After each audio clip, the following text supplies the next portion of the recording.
off a couple of screens. Esquivel to Garcia. Off the deflection. Los Fresnos comes back and wins. Now Santa Maria will put up a three. Bang! Santa Maria! There's Warner. Here comes a headed jam. Counted for two. Field. Adios! And the Falcons win on a walk-off.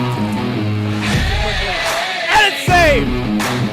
What a game. Smack to the left. That is gone. Lob for Perez. That's my play. Off the backboard. Count it. And a win. And a win. Brian Perez wins the game for the Santa Rosa Warriors, and they go nuts. And why not? One last ride here from Bobby Lackey Stadium as all of these players get to prove one last time that they were worth getting to that starting position. Hello, everyone. I'm Jacob Young, joined by the one and only Aaron Sines here on Rio Sports Live Network. How are you doing, sir? I'm super excited, Jacob, to be out here in January, right? Still looking at some high school football. We know the college is going on, the pros and playoffs and so on and so forth. But to have high school football still here in the 956, this is an amazing experience. And finally, we get a nice, cool day. Been waiting for it all season long. We finally get it today. Exactly. It was like right at the end of the season. It started to be a little nicer in the evenings, but we still had horrible weather during the day, close to 100 degrees, and now it's absolutely gorgeous. The wind is blowing, but I think it's calmed down a little bit, and so honestly, it's not a bad afternoon. Not at all. The wind is blowing a little bit from our north side here, and so if the teams do decide to go to the air, Jacob, right, which is possible. We're talking about Stroman down there. He likes to spread the ball around. He's got his quarterback too. They might have a little bit of a struggle if they're moving the ball northward, but I think there's going to be a lot of running this afternoon. A lot of these running backs, I see 5 or 6 guys back there taking off handoffs, so they're going to try to get as many guys in the mix. Oh, 100%. Yeah, I was looking at the names of the players from the rosters and just seeing all these running backs it makes me happy for sure, because we all know that's the bread and butter for the RGV from the get-go, and it's kind of the reason of why they go up north and can struggle, because sometimes you need a versatile offense. But at the same time, I mean, we're looking at them. Who are you most excited to see for that running back spot? I was talking about Mitchell because I haven't been able to see him all season long, and then I come out here and I'm kind of watching these warm-ups happen down there on the field, and I'm like, who's that, Jacob? Who's this guy that he just looks like a running back to me? And so I have not been able to watch him play live. And Kenneth Mitchell out of Brownsville Lopez, and I was looking, he's averaging 7 yards per carry. And so there's some guys on the field that are big ballers. They can play football like that. We're going to get to see some guys I know that I haven't been able to see all season long, and they'll be showcased here this afternoon. 100%. Yeah, it's going to be very exciting. And then I'm looking at the roster as well, even for just the west side, because that's where you and I were mainly put. It's at McAllen ISD, at McAllen Veterans Memorial Stadium, to Mission, to all these places. And I'm just looking at this. Cash Frisbee is here with none other than the big guy of even Dalton Keller to Noman Aguirre. I mean, these are fun players that we're going to get to see just off the west alone. Yeah, and I'm looking at Robert Pineda on the east side of the ball, right? And got some guys from Los Fresnos over there, from Brownsville area. And also I'm excited to see some of the 5-6 sub 6As and sub 5A guys, like out of Raymondville. We got Rigo Villegas on that side also. And so we're going to get to see a lot of different players that I know personally I was not able to watch throughout the season. A lot of people here in the Valley, if you're on one geographical side or the other, you don't get to see the talent. And so we're going to get to see a lot of these players here this afternoon. And it's just exciting. I know the fans, the family are excited, and so are we up here in the booth. Exactly, and that's what makes this so much fun, because it's from two sides of the valley, I guess you should say. From, of course, Cameron County to Hidalgo County really is where it kind of ends. And even I would definitely say it doesn't necessarily end there. For just 2 counties, it ends kind of at Starr County, kind of off to your left in Willacy, too. So absolutely. Saw Raymondville, saw La Grulla over from Starr County. Of course, Brownsville's coming in over from Cameron. And then we have our Hidalgo teams recognized here this afternoon. They're recognizing all the players right now as we're getting ready for this game here. And, I think this is so important, Jacob, because, a lot of these players are wearing the same numbers, by the way. So bear with us a little bit. We're going to do our best to get you names and numbers. But there's about 3 or 4 guys wearing similar numbers across the board. But that last name on the back of their jerseys. That's what they're playing for this afternoon. A lot of families here to support as well. Exactly, indeed. And it's also not only that, Aaron, it's one last time for them to represent their high school too, because that's one of the coolest things that I love about the All-Star games too. I got to do it 2 years ago, and that was my first ever one, is they get to wear their own helmet. And so it's their high school that they played for all 4 years. That means so much to them, even to make the playoffs, or even if they miss the playoffs their last year, it's still they get to show up. Yeah, absolutely, and I love that. And one of the things I love, if you look down here closely, I'm sure we'll get some close-up shots later. We're going to have an amazing camera crew for this game this afternoon. You're going to see that they have their school helmets like you were talking about, Jacob, but a lot of these guys have swap stickers, and so you're going to see their base helmet, right, but it's going to have stickers from other schools throughout the valley, and that's kind of a tradition thing. They trade those stickers, and so it's going to be kind of hard to see, like, what base helmet. I'm trying to figure those out. Gold and purple, that's San Benito, and gold and maroon, that's Los Fresnos, so on and so forth, but it's kind of cool. I love that tradition, and so they are definitely representing their schools, but they're also having some fun out there, meeting some friends from across the valley. Indeed. Yes, of course, they might have been rivals during the season, too. That's the biggest thing from, well, of course, we all know the West. I'm going to talk about it a lot more, but from the McAllen Memorial, Mackay to McAllen Road, like they played against each other.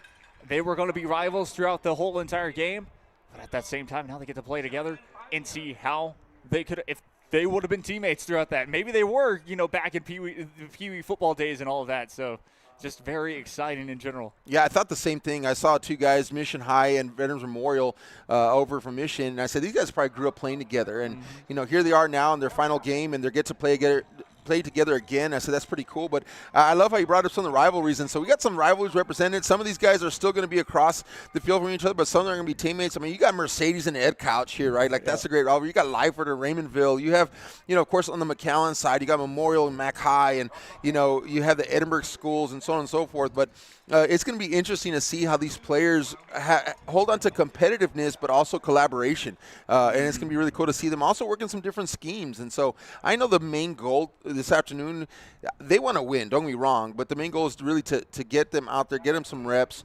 and let these guys experience this one last time here in the RGV.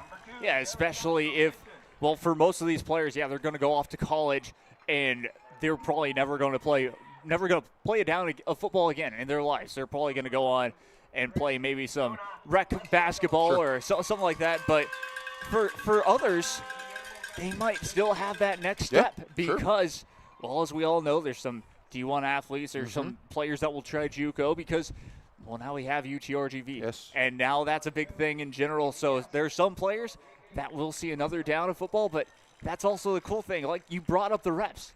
That's a big thing. So they don't necessarily have the longer offseason per se.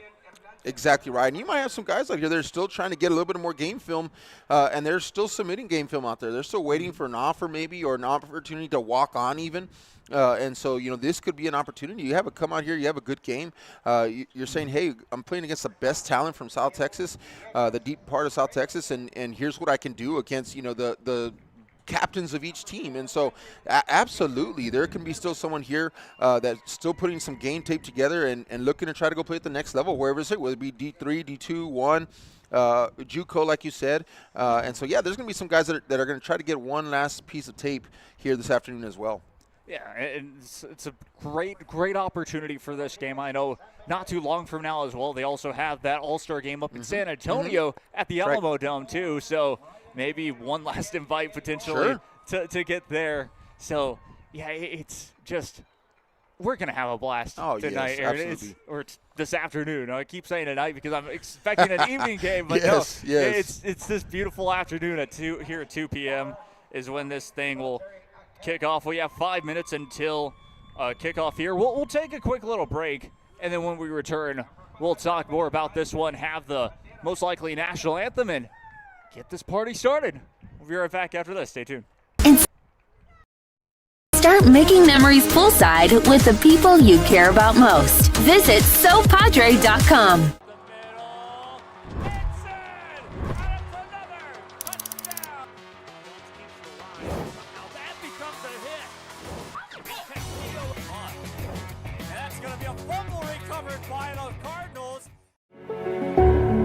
It means a lot to me.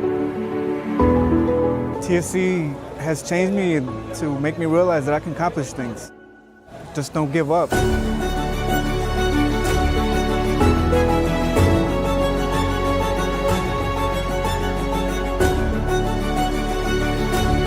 come a long way from where I was to what I am now, and there's no limit to where I'm going.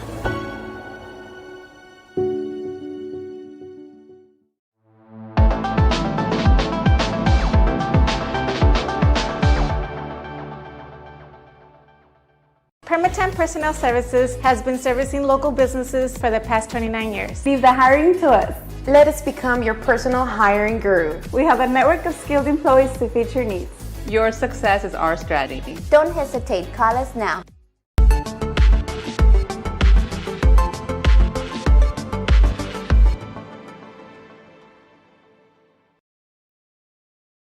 If you've been in a car crash, call Kenny. We're available to take your call 24/7, and we don't charge a fee unless we win your case. When you're in a car crash, call Kenny. Call 999-1111 now for a free consultation. Back live here from Bobby Lackey Stadium here in Wesco High School. I'm Jacob Young, joined by Aaron Sines. And, well, Aaron, we've talked a little bit about it, of course, as the intros are still going on. But, I mean, let's go back to it. As you've read more and more onto the rosters for these teams, who could you even say? Well, let's start off with, I guess, kind of going down the line. We talked about running backs. Now, who are you most excited about for being on the quarterback side? Yeah, Robert Pineda, I mentioned him earlier, Los Fresnos. Got to see him earlier on in the season, and he's just electric. He's a dual threat guy. He can get the ball downfield. He can run the ball as well. Obviously, he had a team tuned up for the playoffs. They made a good run, and so definitely looking forward to seeing what he can do out here in the field. I was also kind of excited because, didn't call any MMA games all season long. And so I looked down there and said, who's that red helmet down there? And so we do have Dash Varner, number 3, over for Marine Military Academy. And so that's kind of exciting for me. Haven't seen him play live, and so going to get a chance to see him. And I think they're going to be rotating through guys in that way.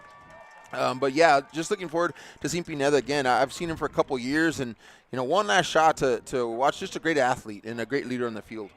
Yeah, 100%. For myself, I personally am excited once again to see Kane Coy back. Yeah. He got injured as well late in the season after a heavy scramble trying to get the first down, gets pushed out of bounds. I thought he was going to be okay, but ended up holding his shoulder and was very upsetting to see.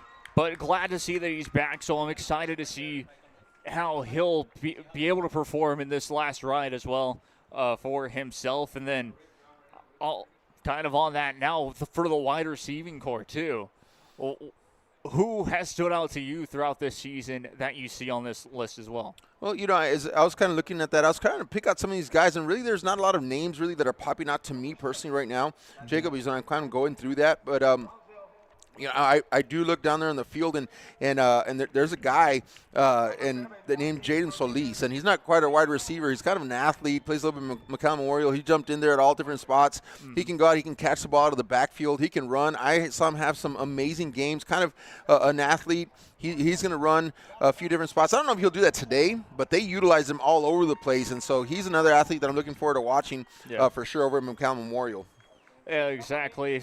Staying, I guess, kind of on that west side for me, William Goodlow as well. Yeah, absolutely. Such a fun player to watch. I didn't get to cover that much of Pioneer. I got to cover that first game against the Bears when they played against each other, thinking that PSJ was going to have a better season than they unfortunately did for themselves. But he played a fantastic game in that second half, and then, I mean, it's just looking back at it, it's tough to pick one from the East just because, again, more unfamiliar territory for us, but it is still one of those situations that gets you, again, excited for this game. Yeah, you get to see some. I look at Bruno Cavazos also over there in the Shareland area, and he's just a fun. I've watched him for the last 3 years, and he's just an amazing wide receiver also, and so he's another name that kind of pops out. And like you're saying, right, like this is the point of this game also, is like we get to see some guys that, we really haven't been able to enjoy watching. We have Yariel Cabrera, by the way, from Harlan South. He's coming over from the east side. Got to see him in a game there against Donna, and then again in the playoffs. And so he's got some speed, and he can get out there from that slot position. And so, Harlan South's got a couple players out here also that had a great season, and so they're going to be bringing a lot to the table as well. But I don't know a whole lot about kind of the Willacy County guys and even some of the Brownsville kids, and so I'm super excited to see them play for the first time for me this season. Yeah, and kind of the same for me on this east side too, because we of course have a channel for them here on RSLN, which of course is the Brownsville St. Joseph Academy channel, but I don't necessarily keep up with them that much. Right. And so it's always fun to see, you're coming from TAPS, you're coming from charter school, and then you're going to play in this all-star game for everybody, but it's mainly against more UIL guys, and so you don't necessarily know where you're going to phase against each other, I guess is the best way to put it. So I'm always looking forward to, I guess, those types of matchups, because we've always been shocked, or at least for me, I've always been shocked of, okay, yeah, they might play in private school, they might play in that smaller realm, but they're just about as talented, if not better than some of these people out on the field too, because they can prove a lot. Absolutely. I was watching number 15. That's Gavin Cisneros there from St. Joseph Academy. And, watching him warm up on the field, I'm like, this is a guy that could have played 5A, 6A, 4A. Yeah, he plays at St. Joseph, which is a great team, by the way. But a lot of times, like you said, it kind of gets lost in all the minutia of the whole big picture, in the bigger districts and so on and so forth. But I'm watching him down there play. I'm like, this guy could have been plug and play at any one of these other schools. And so now he gets to come out here and show what he can do here for St. Joe's represented here in Wesco this afternoon. Yeah, it's the best thing. I keep going back to it. It's the best thing about it. It really is to have those types of players that can just prove themselves. And then it's crazy as well looking down at this. We have a guy one of the players from Progreso, Julius Montalvo. Wouldn't know anything about, of course, how he plays or anything like that, because, Progreso, normally they're known for one thing, and that's, winning state in soccer. Right. And so, yeah, it's just, it's great to see him be represented for that Progreso team, because it's in a very difficult, we kind of know about it a little bit, a very difficult 4A realm with La Villa to just different teams in that district and division. Yeah, another name that I'll kind of point out, speaking of kind of those smaller towns, right? La Grulla, we got Jesus Rios Jr., number 17. I watched him over here line up at the tight end spot, and I said, man, that's a good-looking athlete right there coming over from Stark County. And so, like you said, there's kind of those small town places that, maybe don't get some of the exposure that other places, but, man, these guys can play, and they're excited to come out here and to show you what they can do. And so, yeah, shout out there to Stark County and La Grulla and having a player out here this afternoon in this amazing all-star game. Really, indeed, for this great all-star game in general. I think we're going to take another break very quickly here, as we still have more time. It's supposed to kick off at about 2, but the announcements are still going on. The introductions for, I believe, the East are still going on, so we'll take a quick little break here very momentarily, if we can. Yeah, we'll take a quick break. We'll be right back after this. I'm Jacob Young, joined by Aaron Sines. We'll be right back after this. Stay tuned.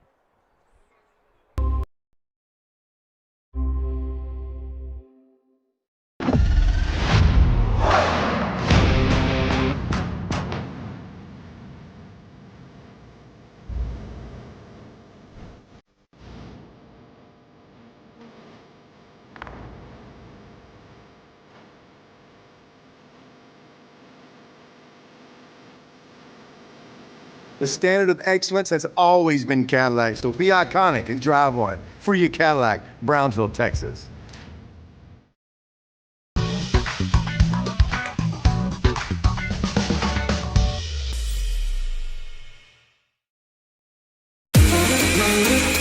This summer, it's time to go outside and get some air. Explore a pirate ship. or go horseback riding on the beach. And you can't forget about all the fun on the bay. South Padre Island has so much to do for the whole family. Book your summer getaway today. Visit SoPadre.com.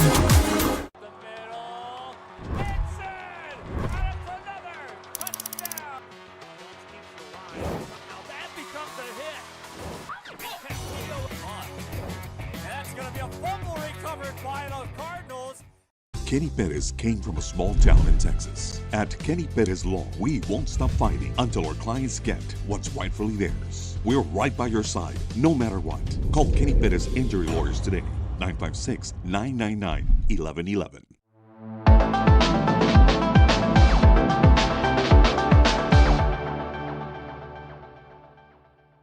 Rev up your future with Texas Southmost College's Auto Body Repair Program.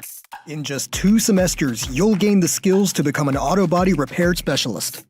Learn using industry standard iCar Academy to get you job ready fast. If you're ready to drive your career forward, TSC's Auto Body Repair Program is the place to start. Classes are filling fast, so visit tsc.edu and apply today.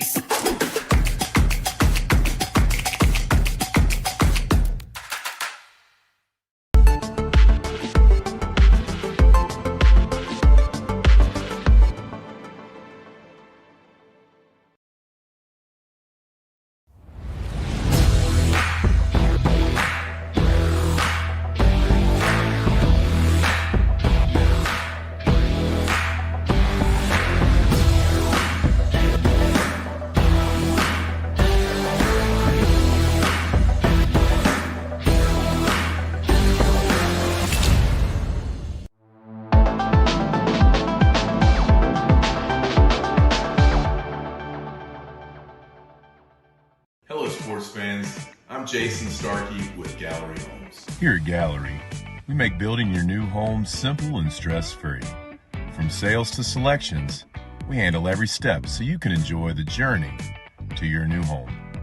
This is Gallery, where your dreams become reality.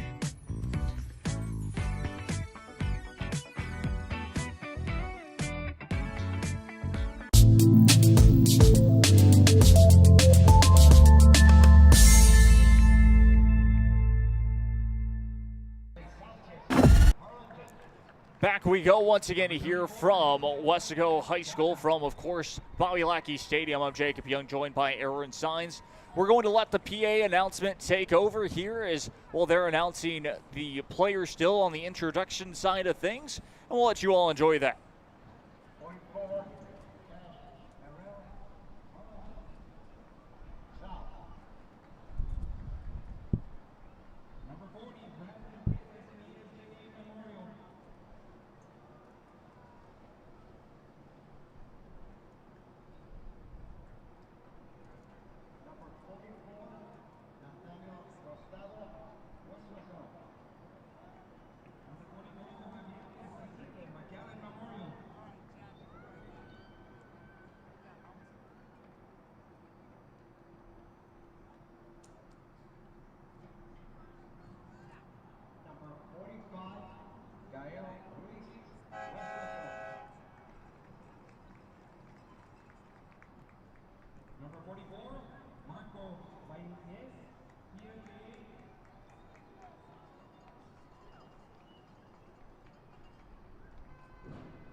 Number 70, Charles Bush, West Massachusetts.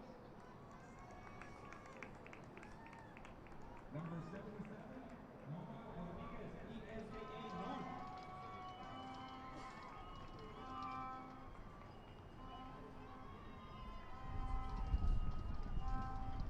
Diane Silva, 72, Harvard.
Number 45, Max Barrera, Green High School. Number 52, Mario Ramirez, Mission High School.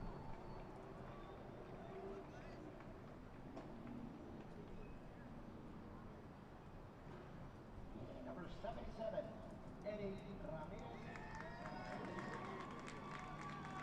87, Gabriel Olvera, Monte Alto.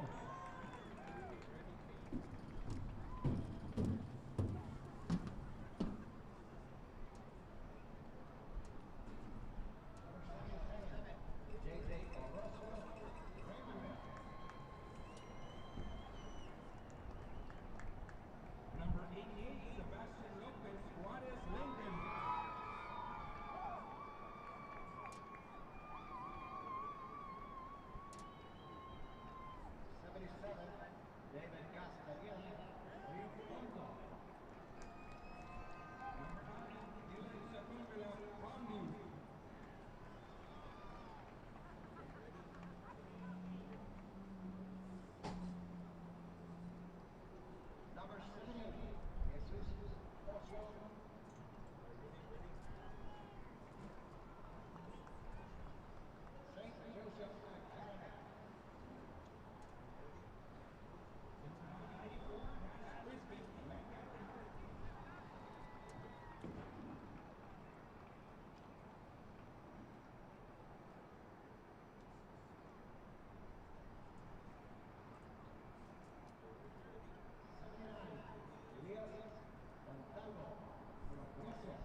back once again here from none other than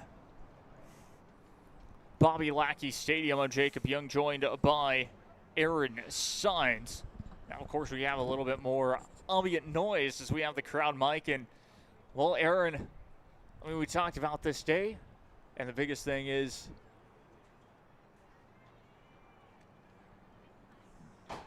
okay, so the biggest thing, of course, will be this game here coming up very soon. I mean, what are your predictions? What are your expectations for this? Yeah, I think expectations is better than prediction, right? Because it's like, I don't know, like who's got the better squad, East or West? Really, there's a lot of things to factor in. Of course, obviously, first and foremost, going to be like, are they going to be going 100%? Are they going to be kind of letting a little bit off? They're going to be going three-quarter. And so that's going to, kind of take away from the competitive edge if that happens. But I think expectations is better because, my expectation is that when these guys do get a chance to, get some tape, I think that they're going to do the best that they can. And so I think you're going to see some big plays. I think you're going to see some guys kind of show you what they've got. And I'm expecting a few big plays throughout. And I'm expecting just a lot of really good reps and some good sportsmanlike conduct mostly. And I think we're going to see a lot of running of the football. Indeed, yeah. We mentioned that before. Moments away, of course, from the national anthem as well. We'll stay live for that here on Rio Sports Live Network. Yeah, I'm with you, Aaron. I do expect to see a lot of the running of the football. That's going to be the best part. Can the defenses make them, both teams, not run the football too? Because that's going to be interesting. All of a sudden, can we add that element into it where they have to forcefully pass the ball in this type of situation of the wind and all of that, the factor? I mean, looking at it right now, just off of the flags that are coming onto the field as they normally do with the presentation of colors, and it's just, I mean, I've seen stuff like that here in the Valley, but it just always ceases to amaze me every single time because it's just how windy it gets. Yeah, and we're used to seeing it out of the south, by the way, right? With that heat and that warmth coming in. This is coming straight out of the north. The cold front just blew through this morning. And so, welcome, by the way. We're so thankful that it came through this morning. It's been in the 90s this week. But that is going to play a factor. I'm kind of looking at these big guys here, Jacob, in the offense and the defensive linemen. It's really hard to go less than 100%, and so because then you get hurt. If you're not giving your all intensive effort, you're going to get hurt. And so I think in the trenches, I think it's still going to be a battle. And I think we're going to really get to see who has the better line and who controls the line of scrimmage better. And I think that's going to probably dictate who may win this game, right? Whoever can control the trenches. And I, again, as a big guy, I think you cannot go three-quarter. You're going to have to go full speed. And so you're going to see some battles down there.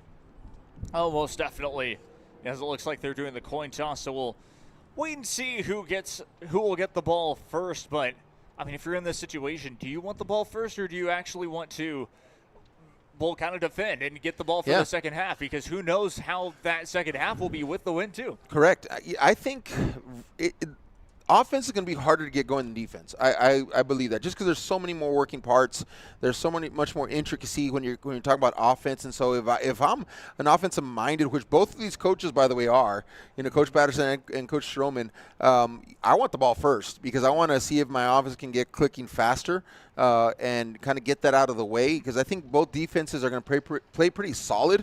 But I think if you're an offensive minded coach, you probably want the ball first so you can see if you can get that offense moving. Yeah, I kind of agree with you. I'm still that keen person. Of course, I always play college football, the game. So I always want the ball in the second half. Right, sure, understandable. So even though, yes, I'm an offensive-minded person, I always play just offense on those games because I always screw it up on defense. I always mess it up completely on defense. And so I always want that ball in that second half just in case for that opportunity, even though, again, yes, I'd rather score. Of course. Let's hear.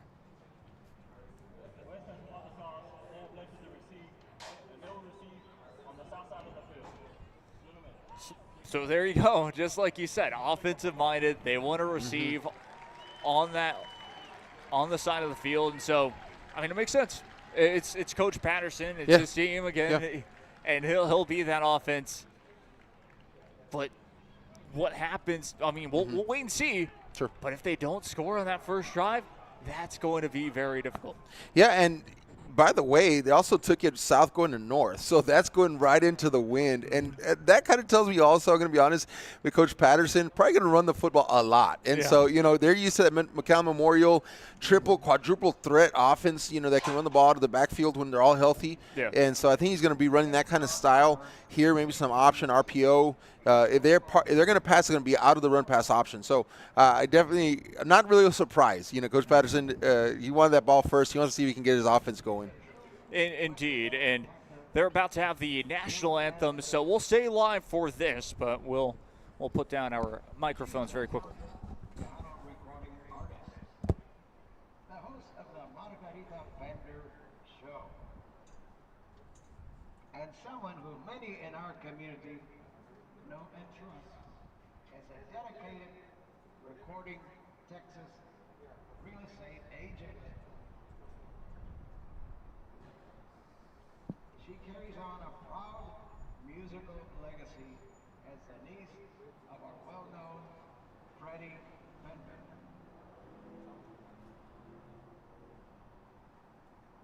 She represents the heart, the culture, and pride of the Rio Grande Valley. Please join us in welcoming West Laco's very own anthem, Margarita Bender. She will perform our national anthem.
A beautiful way to start this game.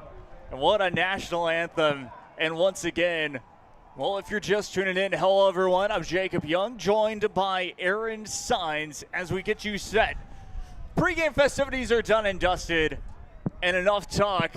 Let's play some football. Yeah, exciting time. Finally, I've been kind of anticipating this moment. We're kind of a little bit behind because of the introductions, but that's what it's all about, folks, right? That introduction, again, it's about the teams that they're representing, like Jacob was talking about earlier. It's also about the names on the back of their jerseys, and lots of families showed up today. This is so cool. Loving to see that the fans have showed up here on both sides of the stadium. Hey, by the way, we're going to have an amazing broadcast. If you haven't noticed that already, I think we're running a 5-camera set. Of course, Jacob here in the play-by-play. I'll be helping out with the color commentary, and I'm just excited, Jacob. We got like an all-star team ourselves for Real Sports Live, and we're going to get to put that on display here this afternoon. So hopefully all things go well. You're going to have an excellent production, get to see some up-close things as well.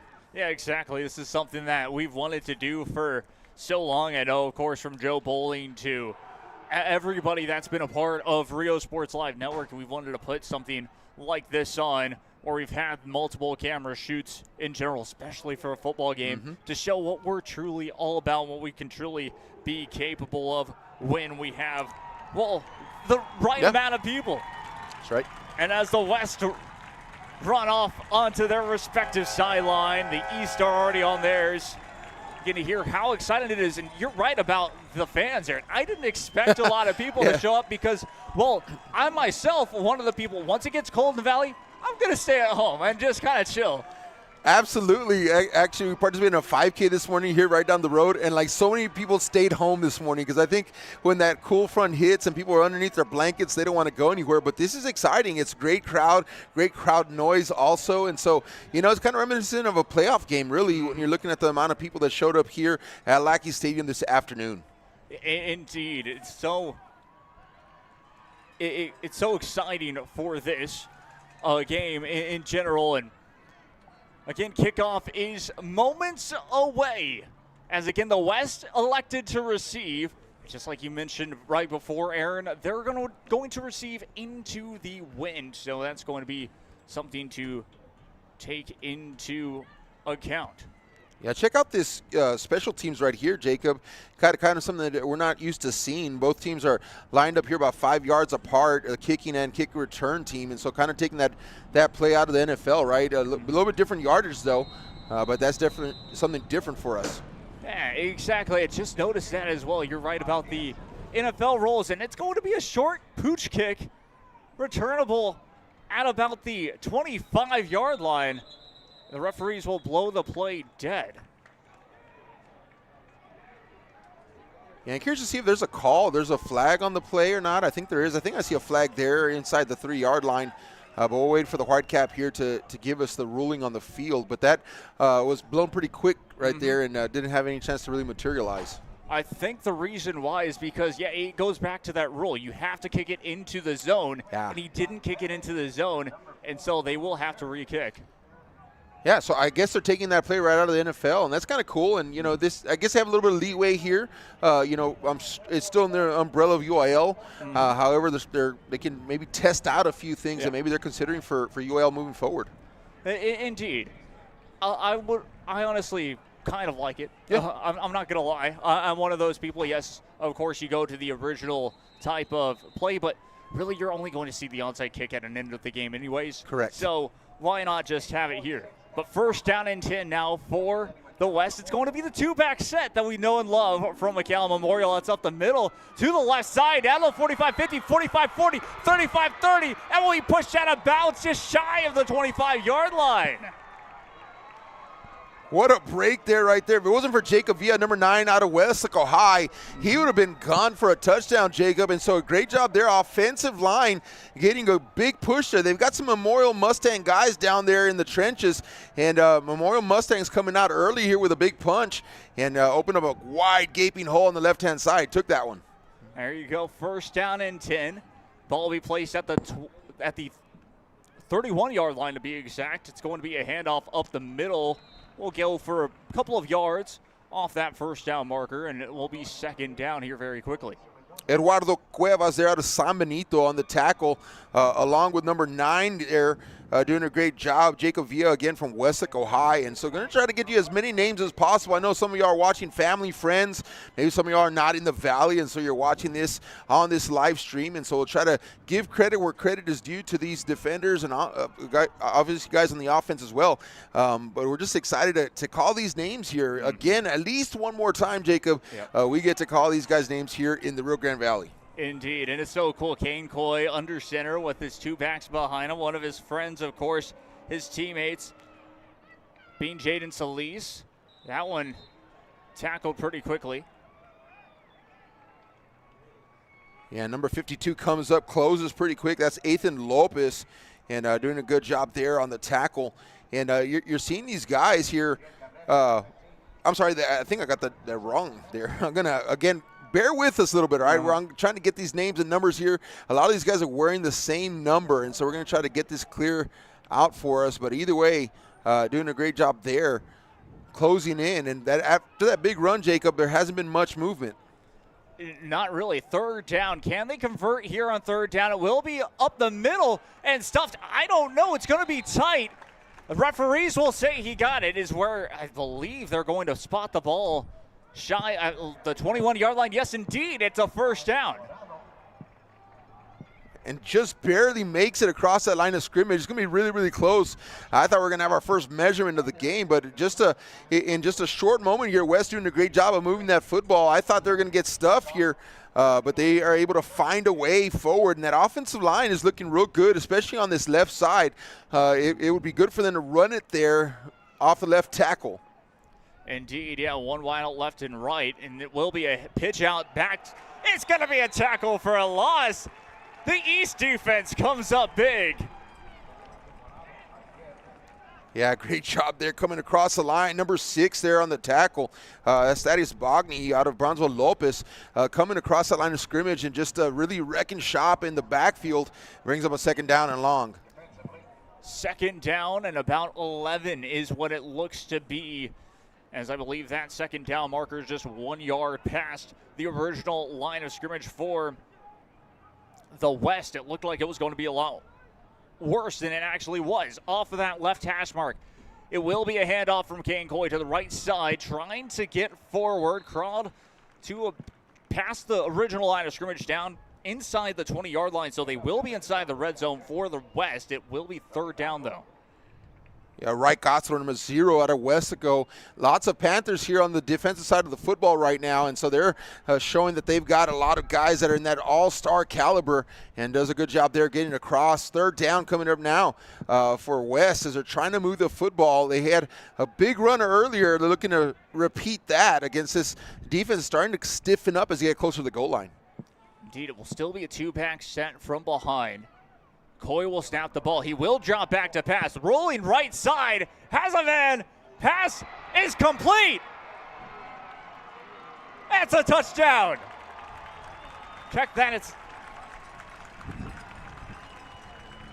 Thought it was going to be called. No, it's not. Incomplete in the end. Yeah, great job there. And I was watching the official there, my binoculars, folks, and she did a great job. She dropped the hat right where he stepped out of bounds, indicating that she saw that. She saw his feet go out of bounds. She puts the hat down right there, takes her time, and then she rules it incomplete. Great process there by the back judge, doing a great job on that call. But good coverage there. Really was almost a miss there, but number 4, he was going back deep there. I think we're going to try to go with Eliazar Iruegas, and but a good job there in the comeback. Almost pulled that one in. Indeed, yeah, the West will call a timeout. There's a potential chance that they might go for it on fourth down. Patterson being, of course, the aggressor, and they're going against the wind.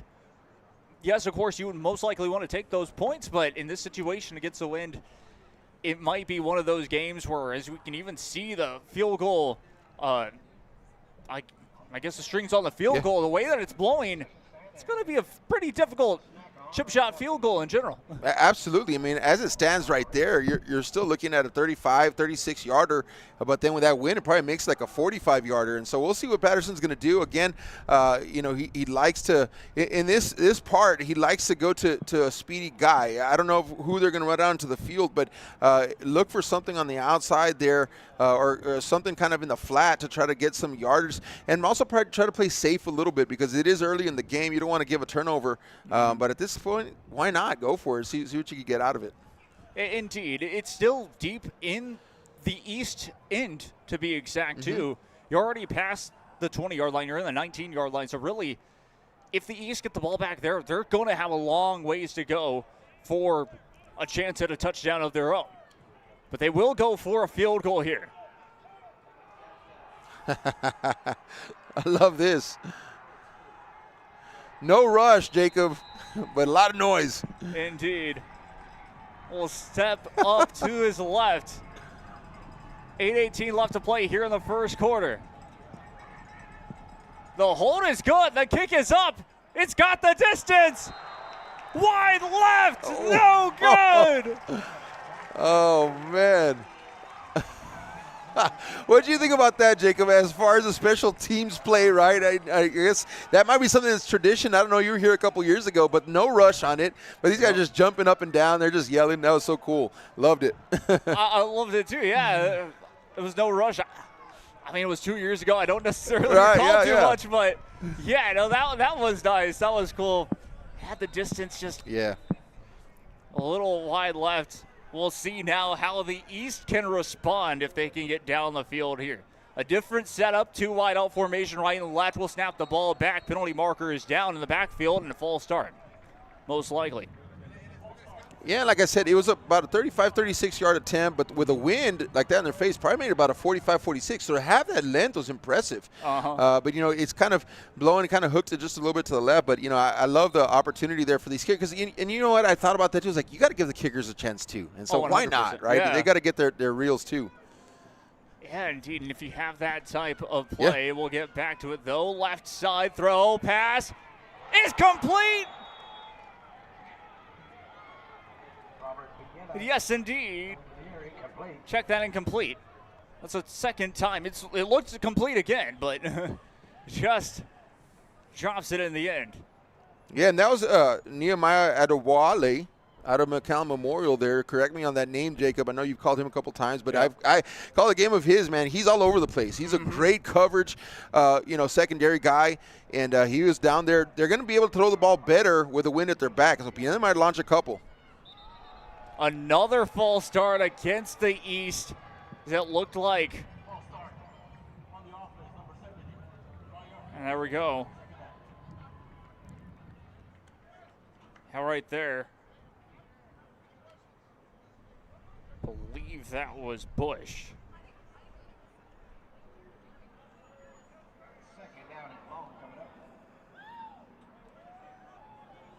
Check that. That was actually Silva. Out of Lyford. Will be handed off up the left side, though, and met quickly in the backfield. It has not been easy for this East offense to get started. 2 plays, 2 false starts, and an incomplete pass, and a tackle behind the line. And that's number 44, Javier Izaguirre out of McCallum Memorial. Great job there, like you mentioned, just getting penetration into the backfield and stopping that run before it could ever materialize. And so, again, we're talking about, in the trenches, in that box down there, folks. I mean, these guys, they can't go less than 100%, and so they're bringing all that they have. And a great play there by the linebacker just coming across. Playing defensive end, really. They're going to see some guys that are a little hybrid, but doing a great job getting the backfield. Indeed, looks like a timeout to be taken by the East. So a quick timeout by the East. We'll head to a quick commercial break as well, I believe. Yes, we'll be right back after this. Stay tuned.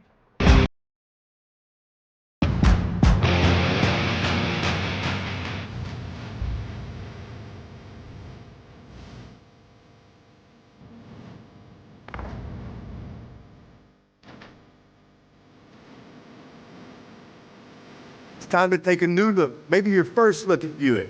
If smart, hip, and affordable is for you, Buick's your brand. For your Buick, Brownsville, Texas.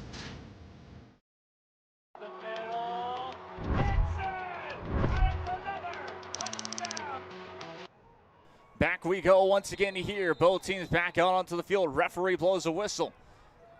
And I'm with Aaron Sines here for this All-Star game. Dropping back to pass. A lefty quarterback rolling. Pressure coming, trying to evade, throws on the run, pass is complete. Down to the 30-yard line, just shy of the 35. That's good enough for an East first down. And the rush was trying to get there, folks, and they're running just a 50 defense, nose guard, 5 techniques. And just with that, no blitz on that one. They almost got there. Pineda just showing his athleticism, though. This is why I was excited to watch him play again because he feels the pressure around him, and he can move and get out of the way. And he is able to have the patience to look downfield and connect with the receiver on the long one. But that pass rush almost got there. They're going to have to get there, and they're going to want to slow him down. Indeed. And that will be interesting formation, 2 packs beside him. 1 wide out right, 1 wide out left. Snap was a bit high. Will take off and run up the middle, down to the 40, and just tripped up at the 45-yard line. That was a little dangerous. Could have gotten away from him. Well, if it wasn't for Adebawale again, he would have been gone for bigger break than that one, but the cornerback doing a great job there. He's actually playing that safety position. And, I know Memorial played cornerback, also rotated around a little bit, but he's just a great coverage guy. He shows his speed right there, able to catch up to Pineda and keep him from breaking along or perhaps even a touchdown. Indeed. Here comes Pineda once again. Will snap the ball, rolls quickly to his left, and throws on the run. Pass is complete, and will get enough for the first down. It just steps out of bounds, and will move the chains. 5:57 left to play in the first quarter, still 0-0, but the East driving inside of West Territory. They didn't have the easiest start to their first drive, Aaron. Not at all, and I tell you what, they're coming out here and they're showing that they can move the football as well. We got into this area here last possession as well as they get closer to that red zone, kind of tighten up a little bit right there. But, hey, shout out, by the way, before we get going here, Edinburgh player there on that one, Isaiah Cisneros there on that tackle.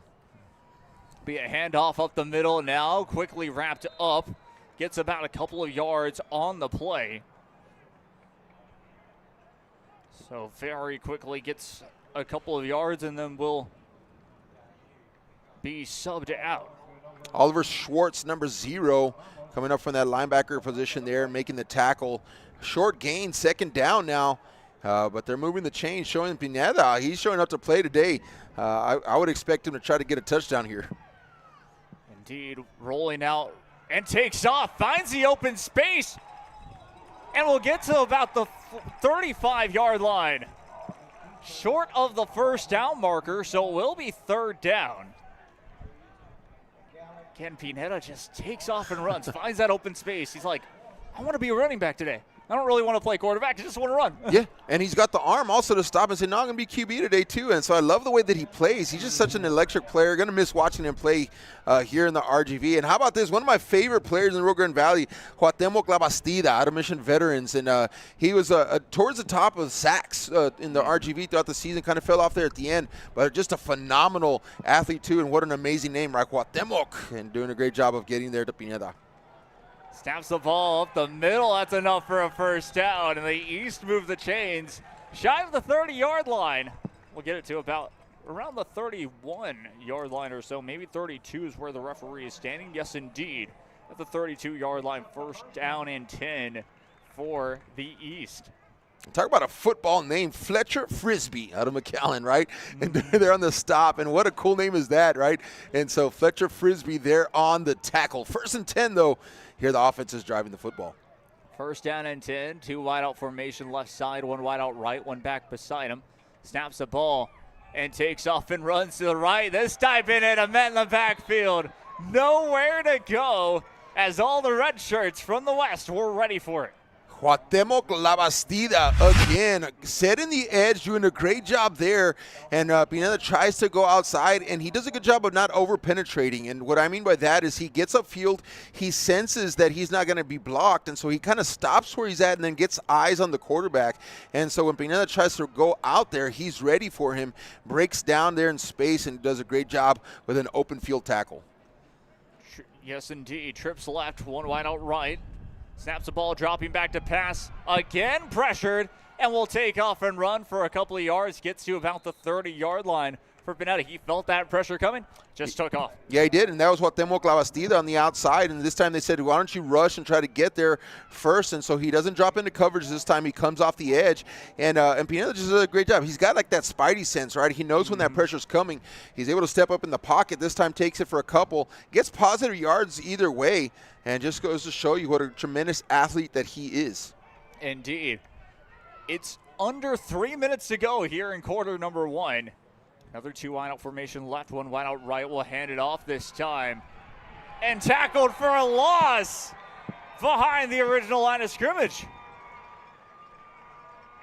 You know, I kind of feel the intensity picking up a little bit here, Jacob, and I feel this defense is starting to show up a little bit, and they're playing some football. This is not just for nothing. Denzel Vasquez out of Donna, a Redskin in the house today, and I tell you what, I kind of feel that temperature being turned up just a bit, and I feel like those kind of first early jitters, they hadn't played football in a couple months, by the way, some of these guys, and so they come out here, and some of that rust is starting to come off now, and they're moving to the football. Indeed, trips out right, 1 wide out left. It is 4th down. the East are in no man's land, so they're going to decide to go for it. Drops back to pass. Plenty of time. Looking. Throws. Pass is caught. And that is a first down for the East. I love it. And talk about that receiver right there, Jacob. He knew where that first down marker was, and he just planted himself right there about a yard in front of it. And just a great job there by Pineda, just threading the needle between two defenders and able to make that completion and a first down. Heads-up play by the receiver, showing his quarterback where that first down marker was. The most time he's really had in the pocket on a couple of possessions, to say the least, or a couple of course, plays, as that's going to be a handoff up the middle, shy of the first down marker. Again, Aaron just slowly but surely chipping away at that defense and chipping away at the yardage. It's been an impressive drive. That defense has to start to get tired. Yeah, absolutely. And that's Kenneth Mitchell. Remember, we're talking about him pregame, and I was like, who is this guy? And he looks like a running back, folks. And I was looking at his stats. He gained 7 yards per carry in the regular season, and he just ran that ball 6 yards right there. Tough type running, physical, Jacob, and that's going to wear him down. Indeed, one back beside him, dropping back is Pineda. Pressure coming. He'll run for it. Has an opening down to the 5. He's in! That's a score! Pineda showing his speed right there. Gets on the outside. Could not be stopped. He gets around the corner there, and he had one man, Denzel Vasquez, to beat on the outside. Could not do it. Couldn't stop him. Pineda shows why he is such a versatile quarterback for Los Fresnos Falcons, showing out today. And he definitely earns his keep on that drive right there, Jacob, and he finishes it off with his legs. Yeah, indeed. It was a crazy run as well. Hopefully we'll get to see a replay on it very soon. But, I mean, Pineda, just his legs has been the key. Extra point attempt away from making this 7-0. Now the wind has been a factor. No rush on it. And the kick is up. And it is through to make it 7-0. So there you go. There's your answer, Aaron. That is a tradition. That is a rule. You cannot rush the kicker, which makes perfect sense. Why would you anyways? Sure. Yeah. A good job there. 7-0. All thanks to that man on your screen, Pineda. And he looks the part, right? And I tell you what, again, I'm not sure if he's going to play baseball or track or anything like that, but he's just an athlete. And you can just tell an athlete when they're on the field, you can kind of pick them apart. And he's just one of those guys. And he's also a leader. And so, good on him to get that drive. I don't know if he'll get a second drive tonight, Jacob. He got a touchdown. Yeah. Probably rotate somebody else in. But he can always go back and say, you know what, I got a touchdown on my one drive at the All-Star game, and I'm good with that. Indeed. It's funny. He wears number 2. Right. He has that gold helmet. See where you're going. Yeah, indeed. He reminds me a lot. The way that he was on the sideline there with it reminds me he has that little swagger of Diego Pavia. Yeah, I see that. I can see that. And kind of similar build too. Very athletic, and he can move around. Back underway we'll go, and now, of course, the roll it's into the end zone. And that will be a touchback, first down and 10 for the West. They had one drive. And with 48 seconds left to play in this first quarter, they'll need a touchdown to tie it up. Yeah, and it's going to be tough. I think we're going to see some rotation here also. And so, that first unit that came out, they're probably going to swap most of them, if not all of them out. And so we're going to probably see 2 or 3 units throughout the night, the afternoon here. And so we'll see what this unit can do. And it's going to be a little bit different than the last one. And so, again, you talked about that in the beginning. I agreed with you that if you win that coin toss, get the ball in the second half. But they went for it. They wanted to see the offense. Well, guess what? Now you got to start all over again. Indeed. It is going to be a handoff, though. And pushes forward, short of the first down marker, but a good first down run every single time that you can get 4 to 5 yards per carry. That's the difference right there. Yeah, and just a big cloud there, defenders there to gang kind of tackle on that play. And so, again, these defenders, they've been swapped out as well. And so I'm seeing some different color helmets here in the field now. Seeing some San Benito guys, those Fresnos down here. I think we got our MMA guy in there as well. And so this is exciting to see these different players and see what the different combinations can do. Indeed. Will still be the same set, though. as he's trapped in the back. Nowhere to go. That's a big loss. Closer to the 30-yard line. They had a chance to get a first down on that play, but just met in the backfield, and it's going to be on the 31-yard line, and it's going to be a timeout taken. Well, number 33, Daniel Selvera out of Brownsville Veterans Memorial, doing a great job there of getting in the backfield, disrupting, and creating a big-time play. In the first quarter, and here we go. Indeed, end of the first quarter, so it wasn't a timeout. It was just the end of the first quarter as they flip the field. So we'll take a quick little break. I'm Jacob Young, joined by Aaron Sines. We'll be right back after this. Stay tuned.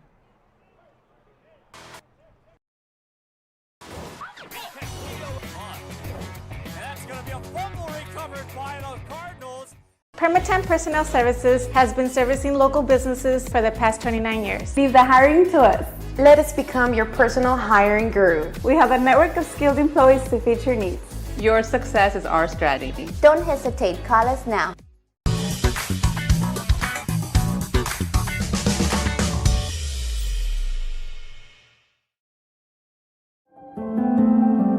No matter where you are in life, Texas Southmost College is here to help you move forward. Whether you're starting fresh, changing careers, or gaining new skills, TSC has affordable programs designed to fit your goals. It's time to take the next step. Think big. Think bright. Think TSC.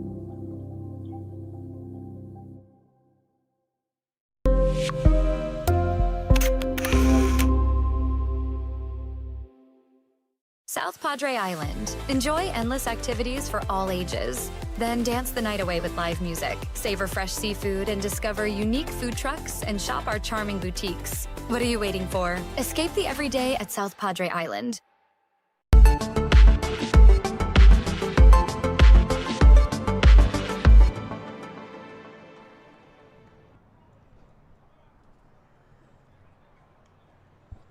Back we go once again to hear from none other than Bobby Lackey Stadium. I'm Jacob Young, joined by Aaron Sines. We're moments away from getting things reset after, well, the end of the quarter and a timeout. It is third down. Trips out right side, dropping back to pass. Will throw off of a slant. Pass is complete, but will step out of bounds only at the 35-yard line, bringing up fourth down and about 5 to go. Yeah, good job there, J.C. Fuentes defending, but after a good pickup here for this offense, getting downfield, and looks like they're going to bring out the punt unit, and so we'll get to see some special teams here dropping back deep to return this one. We do have number 3 from Marine Military Academy. That's Dash Varner, and so he'll get a chance here to show what he's got. I'll get you a name and number here on the other side. I think that's number 1 out there to receive this one as well, out of San Benito, Kean Jones. So there we go, Jones and Varner back to receive this punt. We're back in around the 20-yard line. Fourth down. It is fourth down. Referee blows a whistle.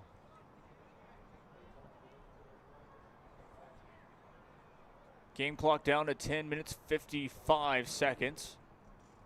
At 10:50, play clock down, and he'll punt this one away, and that will land shy of the 30. We'll pick it up, and that is where it will be marked down. So no return, I guess, off of the punting as well. I was really looking forward to these guys, showing their stuff also on special teams. But I get it. One of the, I think, main objectives here is to keep all these guys healthy at the end of the game, that they come out of this, that no one comes out of here hurt. Some of these guys are going to be going out to baseball or track or maybe in their middle of basketball season. Who knows? Soccer, things like that. So I know one of the main objectives here is to keep all these guys healthy, and so that's why they've taken out some of these elements. Yeah, it makes perfect sense, and I love it, too. End of the day is to have fun and be safe. Dropping back to pass. No, that's going to be a fumble. Referees will mark it down in the end. So I think it's just going to be an incomplete pass. Wow. I was tracking him from the very, very beginning. That's number 5. That's Isaiah Cisneros out of Edinburgh High School, the Bobcats. And he just came from that middle linebacker position, Jacob, and he just blitzed up the middle. And he came around and was able to scoop, and man, an incredible play right there. That was all motor, 100%. Great job there on that young man. Indeed, will be second down and 10 to go for the East. That West defense, they have something to prove here on this second drive, just to make sure that they don't allow what happened on the first drive to have happen. We'll take it up the middle off of the read option. Gets about close to 5 yards on the carry, or a little less than that, I should say. So Cisneros on the keeper, shy of the 35-yard line at the 34. Number 90, Dylan Sepulveda out of Palmview, La Jolla. They're on the tackle. That was a great team, by the way. Got to see them in that just very close game against McAllen Memorial. One, they would have gone on to the playoffs. They didn't just miss it on a incomplete pass in the end zone. That was a great team, by the way, Palmview. Yes, indeed. Well, again goes forward. Diving is short of, I believe, the 40. They might mark it down at the 39. Yes, indeed. And it's fourth down. Yeah, Aaron, you talked about that game for Palmview. I got to cover them early on. They played against Rowe. You talk about that, too, how close of a game it was for both of those two teams. And just you look at both of those games, how they could have won both of them in the end. It was the crazy way of how their season went. Meanwhile, again, we'll go for it on fourth down, and is sacked behind the West. Will force a turnover on downs. Mario Cavazos, number 7 out of Edinburgh Vela, the SaberCats, doing a great job there of getting an ankle, barely holding on, but he does just enough to get that tackle and sack. And so with that turnover on downs, as Edinburgh Vela shows out there, great job there for that young man there on the edge. Indeed. So it is first down and 10 for the West in prime field position in East territory. The West have to be thinking points on the board this time. Yes, they missed that field goal, but now have to be thinking touchdown. Their third chance here in this one. 9:16 left to play in this second quarter as well. We'll be in bunch formation, one back. Of course, he's under center, but three backs behind him. It's going to be a handoff up to the left side and met quickly. Look at who that is, Aaron. Wow, what a stop there. Trying to get that here. Get you working all that out right here. That's Robert Pineda. Is that him on defense too, Jacob? I believe so. They said it was Cisneros on the PA, but that looked like it was Pineda. I think it was. I mean, again, y'all, I'm checking color of helmet. I'm checking the name on the back of their jersey, and then I'm checking their number. And I want to say that was Pineda there. I'm going to get another closer look. I'll get confirmation for y'all. Indeed. Meanwhile, it will be second down and 9. It will be a handoff up to the right side. Trying to create the space, and does indeed. Short of the 30-yard line. A good rush there. Better defense in the end to stop him from, really, to prevent him from getting the first down. You know what, Jacob? We're going to go back. That is Cisneros. That is. So I got confirmation on him, and he was there on that play yet again. So good job there, good eyes. And so that maroon helmet there threw me off from La Feria this time. And so doing a great job there. 2 big plays in a row defensively for Cisneros. And there we go. Cisneros, that key player on the defensive side for this East side. Matt. 2 wide out. Matt Cisneros. Matt Cisneros, there you go. 2 wide out formation right, 2 wide out formation left, one back beside him. And will they have to burn their third timeout? Yes, indeed. Oof. Wow. West are out of timeouts now. Well, of course, with the 2-minute timeout, too. Sure. Yeah, that's Cisneros. He's fired up right now, Jacob. I mean, he's down there, made 2 big plays already. He's over here clapping it up on the sideline, trying to get his guys involved here. It's La Feria, right? And so, again, La Feria's got some great teams over the past several years. Again, you know, they may not get all the attention all the time. They're kind of that, you know, that sub-big school, if you will. But, you know, they've got some players out there. And Cisneros saying, like, I'm one of them. Watch out. And Lions are here. And great job there. Great play from him so far. 2 defensive plays to make it third down and long. And the West, of course, having to call a timeout to, I guess, potentially scheme something up, calling their players down. I don't know what would have been said in that huddle, but we all know this is, in my opinion at least, the must convert for that first down. Referee blows a whistle. Back underway we go. 2 wide out formation right, 2 wide out formation left. Dropping back to pass. Plenty of time. We'll throw up the middle. Pass is complete. Down to the 15. And will be tackled at around the 14-yard line, maybe 13, depending on where they mark it. It is a first down for West. Well, this is a combo that I've called quite a bit the last 2 years that have been really kind of stationary there in Sherryland. And so that right there is Calvin Harris, and that is Bruno Cavazos. And that looks oh so familiar to me. That tandem right there has been so good for probably at least 3 years over there out of Sherryland. And Calvin Harris in the game right now. And he finds one of his, oh no, we do talk about Bruno, and does a great job getting downfield and a first down. Indeed. There we go. First down and 10 for the West. 2 wide out formation left, 2 wide out formation right with 1 back beside him. He'll snap the ball once again. Will take off and run and goes up the middle. It was a big hit for a split second as he tripped up, but will get inside the 10-yard line. Yeah, big hit right there. I'll get you name and number here just in a few moments, but a great job there. Calvin Harris is a very mobile quarterback as well, and so he's very like Pineda, very similar. I do think Calvin Harris can throw the ball just a touch better. He's got the yards to prove that, but definitely a great run right there, holding on to that football. I think that was Edward Garza out of Port Isabel, number 20, with a big hit. Indeed, Corso with the big hit makes the difference there. Second down and about 7 to go, if I'm not mistaken. Ball spotted on the 10-yard line. Snaps the ball, dropping back again. Harris will throw and finds a man up the middle. That's a score. Wow, what a beautiful route right there. Just a little in, nothing too crazy. He finds Estrada there in the end zone, but Calvin Harris, he's looking on point right now, Jacob, and this is kind of what he does. He's able to hit those intermediate routes really, really well, and so as soon as that receiver broke to the inside, that ball was right there for him, and so they answer back now, 7-6. Got a chance to tie it up right here. Indeed, a big extra point attempt for this team, of course, as we all know now. Cannot rush the kicker, but it should be an easy extra point. And there go the East once again, just jumping up and down. And it's up and good.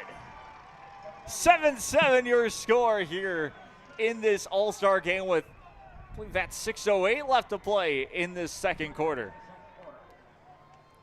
So, yeah, Aaron, what did you see on that drive?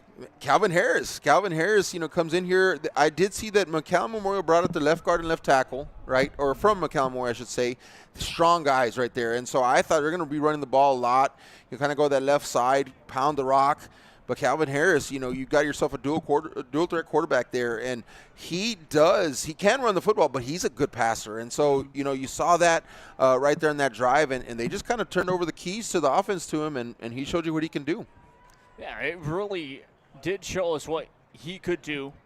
Of course, yeah, like you mentioned, most likely we'll see a different offensive team on this next side of things, but now we get to watch the East. Yes. That offense was pretty electric the last time we got to witness them, so this will be interesting too, especially now.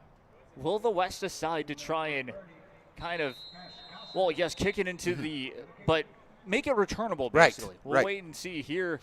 That I don't think it's going to land. It is going to be returnable from the 10. Down to 20, 25, 30, tripped up close to the 35-yard line.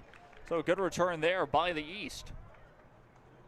Yeah, I'd like to see that. That was fun right there. A little return and a little bit of action there on the special teams. And you could tell the guys, there's a thing, right? Like when you're going to make a tackle, you can kind of, not that you're pulling back a little bit, but you kind of go back to that schoolyard kind of, touch and tackle, at recess and things like that, where you can wrap someone up and really not hurt them. Yeah. That's what they're kind of doing right now, especially on special teams. Now, up the middle, though, there's still some big hits happening. And so if you go in between the tackles, you better be ready. Indeed. And that's, of course, just football 101 right there. Yes, sir. One back beside him. It's going to be a bit of a jet. Check that, fake the jet sweep, and is sacked behind the line. Yeah, great job there defensively. That's a defensive tackle. And you love to see those guys get across the line of scrimmage and make something happen in the backfield. And definitely getting through number 42 there. That's going to be Jerry Sanchez, I believe, out of Harlingen. And he does a great job of getting past that offensive line, getting in the backfield, and being just a disruptor from that defensive tackle spot. Indeed, that was a key play to make it second down and long. I, for one, thought that they were going to allow that jet sweep to actually happen instead of just holding on to it. But he saw something that I didn't necessarily see, and then ended up being a tackle for a loss. Meanwhile, though, we'll snap the ball, rolls quickly off the screen. Penalty markers in the backfield, though, quickly. So possible hold. Yeah, well, this young man came to play. That's his second tackle in a row right now, and I did call it a name from Harlingen, but his name is Barrios on his jersey, but there's no number 42 with Barrios in our roster, okay? So maybe he was a late addition or something, Jacob, but either way, number 42, Barrios, and he's got 2 tackles in a row. 2 tackles in a row, indeed.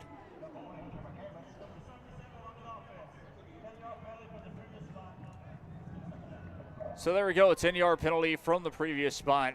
Will replay second down. But now second down and long. First down marker is past the 40-yard line, just shy of the 45, about the 43-yard line to be exact, is where they'll have to go for first down. But it is second down and very long indeed. One back beside him again, trips out left, one wide out right. Snaps the ball, dropping back to pass, plenty of time, throws quickly off his right, and almost makes the yardage right back to the original line of scrimmage. Pushed out of bounds at the 29-yard line, says the referees. Third down and long. And a great job there, just being patient there on the outside, making the pitch and catch there, trying to get some positive yardage right now that you know, they're not really blitzing. They're running a base form defense here. They're running 3 down linemen. You got a nose guard. You got 2 tackles. And then they're running their outside guys more in that linebacker and actually dropping them back into coverage. And so it's really hard to pass the football, especially then going into the north wind right now that they got this. So, you know, it's impressive they're able to get a positive yards passing, but they're really in a tough spot right here if you're going to try to go downfield. Indeed, yes, third down and long. Again, first down marker at the 43-yard line is where they'll have to be. It's going to be a handoff up the middle. And just tripped up very quickly. It was going to be difficult either way to try to make up those yardages, or that yardage on the field, on the ground for a running game to be exact, but it is going to be fourth down. And Hernandez there on the tackle, doing a good job there and making something happen before. That's Damian Hernandez out of Sharyland Pioneer. And so fourth down now. It looks like they're going to drop someone back here to return this one. Not sure if it's returnable, Jacob. I'm sure after that first one I was kind of confused here, but either way they take someone back there. Try to get you name and number here in a moment. But either way, another fourth down. And it looks like this one will be punted into the wind. This probably will not be a long punt. Indeed. It's the lone man in the back as well. It's going to be a fumbled snap, but they will punt it away. And he will let it bounce back and will gobble it up at about the 35-yard line. Yes, they're going back exactly at the 35 because I thought that they may have taken it back one more yard, but 35-yard line, first down and 10 for the West, and they seem pumped about it. Isaiah Cisneros there out of Edinburgh, and I guess wherever they field it, that's where it just is called dead right there. So yeah, that's what they're doing right now. But this offense has got, you know, the best chance, right, of moving the ball downfield with a win at their back right now. And so you got 3:08. What do you think, Jacob? You think air this one out, try to get a score here? Possibly. I think if you have a mobile quarterback, that might be the biggest case. It's a 2 wideout formation, right and left. We'll drop it back, actually handed it off and met in the backfield quickly. That's the thing. These two teams, they're ready for that running game. They are. And Cash Harrell right there out of Harlingen South, number 44. He looked amped up from the beginning of the game here, and he's ready to get his shot out there, and he does. They put him out there at that defensive end position, able to come across, and he's just a monster kind of defender right there. I got to call a game with him against Donna, and he was all over the place, and he's going to get in the backfield. He's going to cause problems. And so Harrell there with the tackle for loss. As Harrell gets the tackle for loss, it is going to be second down and long now. Second down and 13, says the scoreboard. It strips out right side, one wide out left with one back beside him once again. The West will snap the ball, dropping back to pass. Pressure coming from behind. Has to get away from it and does. He can take off down to the 45-40, 35-40, 45-50, all the way down to the 30-yard line. What a play. Gets away from pressure. No penalty markers in the backfield. That play is going to stand. What a great job of hustle there on the outside. Number 61, let me get you his name because I tell you what, he was running down, he outran his quarterback downfield. This is an offensive lineman, and I was just watching, I said, this guy is just moving. I don't actually have his number. He's not in our roster, but number 61 was headed downfield, doing a great job there and lead blocking and opens it up for a first down. Is it possibly Derek Garcia? It might be, and so I'm going to take that. I'm going to get a confirmation on that, but man, what a hustle. I'll get that back to you. Indeed, two wide out formation again, off the right and left. Will throw to his right. It could be picked off. Incomplete. Had it for a split second is what it looked like, and just could not hang on. And that will be a sigh of relief for the West. Yeah, and that was. I'm going to check you on that one. By the way, good pickup on that one for me. Derek Garcia out of PSG North, and so they're used to running the ball downfield quite a bit, and so he knew what to do right there. How about that play there defensively? They're so close, right, to making a big defensive play. But this is getting exciting, folks. I'm really enjoying this game right now. Elijah Goss out of Nicky Rowe. He's doing some work down there, Jacob, trying to get his team into the end zone. Indeed. Last play before the 2-minute timeout. Snaps the ball, dropping back to pass. Pressure coming again. Will step up in the pocket. Pass. Was it complete? Referees say yes. Wow. What a stretch out there for that football. Oh, my gosh. He just did a great job. Sebastian Lopez out of Juarez Lincoln again. He just goes all out for that football, lays out, catches that, and moves the chains. Moves the chains. As I said, it is now officially a 2-minute timeout with 1:58 left to play. As we're looking at the instant replay, just a great catch leaping out to get it from Lopez.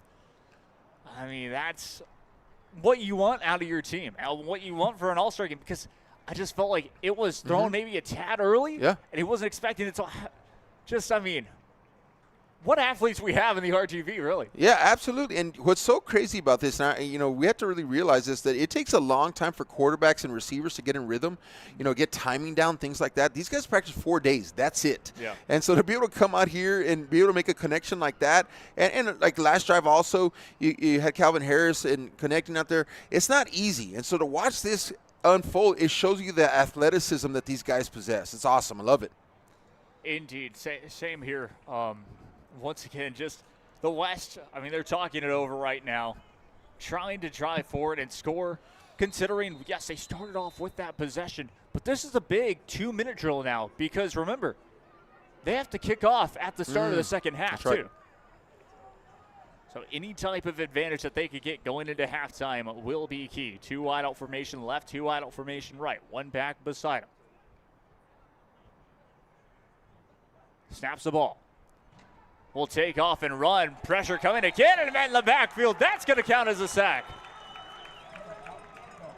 Man, great play right there, and he just had it from the very beginning. Locked in he was, and that's going to be Andy Ayala out of Brownsville Veterans Memorial, the Chargers, and he's showing up. He came up from that deep in that secondary, able to come up kind of that linebacker spot / safety, and he just came with a mission and just did not deviate, and he was able to get there to quarterback. Second down and a big sack there. Second down and long from the big sack. Remember, there's no more timeouts for the West, so they really have to be on the ball. Play clock is actually down to 7, 6, 5. They'll get to the line. Down to 4, down to 3, down to 2, down to 1. They're going to have to take the delay of game.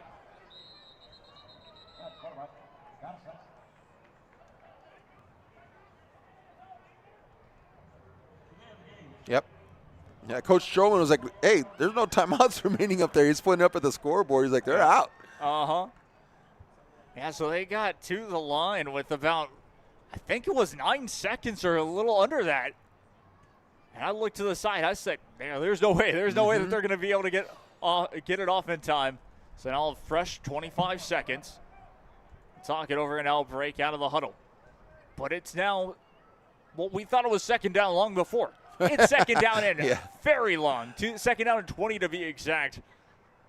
2 wide out formation left, 1 wide out right. Back beside him again.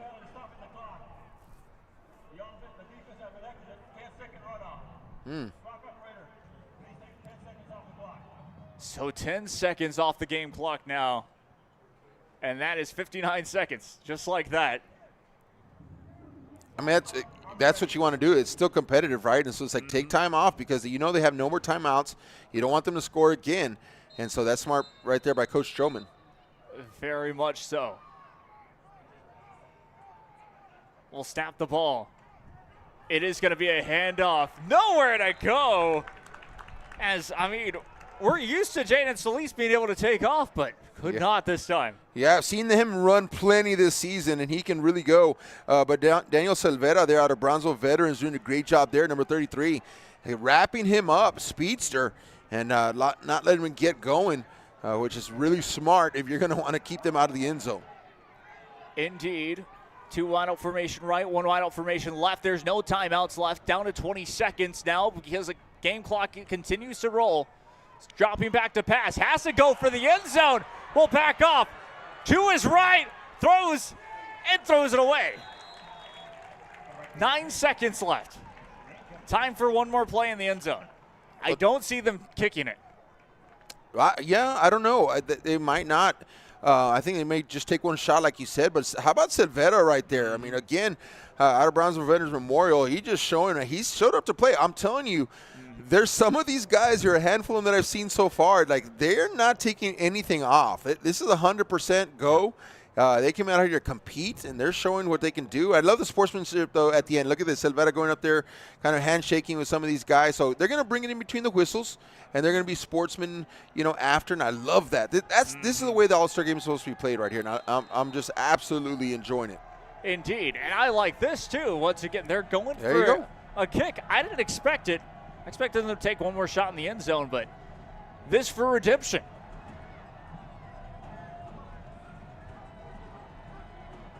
Oh, it looks good. It is. 43 yards, Jacob. 43-yard kick right in the middle. Yeah. Like it was a line drive shot. Maybe in any other play there would be a chance for a block, but not in this one. Wow. A great kick, and it's 10-7. 4 seconds left to play, so we'll still have one more kickoff and a potential maybe return. How's that for redemption, right? And so they're able to get one back right now, and got to call him out. Doing a great job there on that kicking duty. Just dropped one earlier, but Hunter Morley out of McAllen, Mac High, and nails a 43-yarder with about a 40-mile-per-hour wind behind his back. But that was a line drive. I don't think the wind caught it at all. It didn't seem like it did, at least from my angle, too. So, I mean, a great job there. Morley able to make the difference, and again, just the West, they lead 10-7, taking any type of advantage that they can. But the East have to be feeling good because that was a big stop. They didn't allow them to score from that side of the field, too. So, yeah, Silvera was a big part of that there at the end of that drive, and I tell you what, he just brought a lot of energy to that. Indeed, as they might have to call somebody back to hold it potentially. That's true. Mm-hmm. Referee is blowing the whistle. Steps back to his left now. And just as he gets ready, Jacob, there goes the football again. And so, I think you're right. They're going to. There comes the caller. His teammate. I think his teammate's going to help him out. Yeah, indeed. So, yeah, that's actually Cash Casadas at the kicking stand. So I think he was the one that actually took the field goal, if I'm not mistaken. Oh, okay. If I recall, yeah, that's their kicker. And so, yeah, he was able to get that field goal, which, again, as we all know, feels great when you're able to get one back. There you go. Schwartz is holding it. And there we go, Schwartz to hold it. And we'll send it away. It's going all the way to the end zone. So, yeah, they'll have one more play. Or they're returning it. They're returning it. Why not? Why not? And met quickly by a host of West players. That's how we'll end it to halftime. I didn't expect them to take it back. I love it. I'd rather to see the play happen right there and, try to get that one last highlight reel if possible. But, man, what a way to end it right there. That's just exciting football. And, this has been really entertaining, Jacob. This has been competitive. It's been entertaining. There's been some good play. There's been some hard hits. I mean, this is kind of, you don't know what to expect in these types of games, what kind of shape these guys are in after a holiday season and a bunch of tamales. But, man, these guys came out here, and some of these guys really came to play, and so it's really been enjoyable. Great game so far. Fantastic game indeed. I've been loving every minute of it from the start. I mean, going back to it, that first drive, that set the tone for the West as well, where they could not get anything after, the field goal, unfortunately, with the miss against the wind. Yeah. We can blame the wind 100% on that kick. Yes. And then for the East to drive the length of the field, we said, I think it was, 84 yards? Yes. Yeah, it was over 80.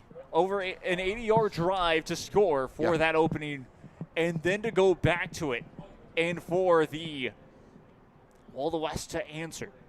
And then the way that they played, everything has been, it's been so much fun. It really has. It has. And then also getting to see some players, like I said, and hopefully some of y'all watching the live stream as well, you haven't heard some of these guys' names or watched these guys play, and just realizing there's some great talent all around us. And, that's what's on exhibit here this afternoon. And so for me, it's been also great. I mean, we know that Pineda can come and do what Pineda's going to do. I know Calvin Harris can do what he's going to do. But, to come in here and watch some of these guys and, watch some of these guys defensively here has been just a treat. And it's a close game, 10-7. We got ourselves a game here. We really do. And, again, I go back to it. The East have to be feeling good because not only that, they gave up that field goal. Okay, they didn't give up a touchdown there to end the half. So that defense have to be feeling ecstatic. They'll warm up. They'll talk it over because they get the ball back to start that second half. There's a chance that they could do the same thing, the length of the football field, again, drive it down pretty quickly even. And so that's always very interesting. Yeah, and I tell you what, I think we're going to see some good football in the second half. I did kind of feel like as the game started to progress a little bit that these guys started to warm up, and you got to see some better football. And so I am anticipating the second half. Plus, there's a half of the guys that probably haven't even seen the field yet. Yeah. So we're going to get to see some new guys on the field in the second half, fresh legs. And buckle up for this one. I think this is going to be a good second half that we're getting ready for. Indeed. Well, we're going to take a break here momentarily. I'll have Jacob Young with, of course, Aaron Sines. We'll be back for the second half here coming up shortly.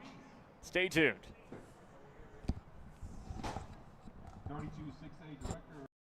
At Tortilleria Ibañez, flavor starts fresh every day. Crispy flautas, homemade tamales, and our signature chicken salad, all made for you. Tortilleria Ibañez, tradition on every plate.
During that time, his team compiled an impressive record of 122 wins and 69 losses, capturing 9 different championships and made the playoffs 14 years.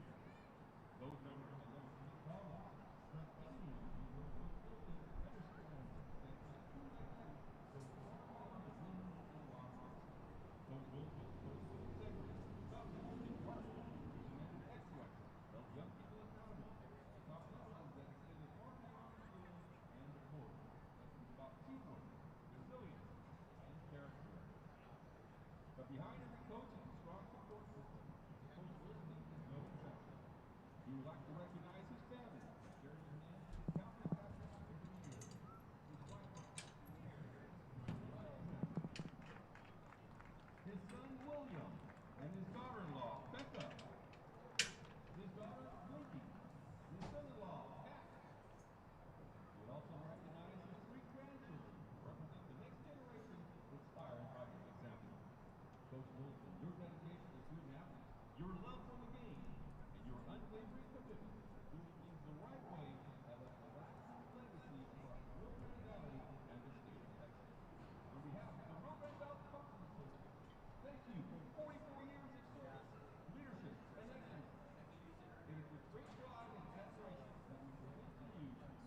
Kenny Perez came from a small town in Texas. At Kenny Perez Law, we won't stop fighting until our clients get what's rightfully theirs. We're right by your side, no matter what. Call Kenny Perez Injury Lawyers today, 956-999-1111.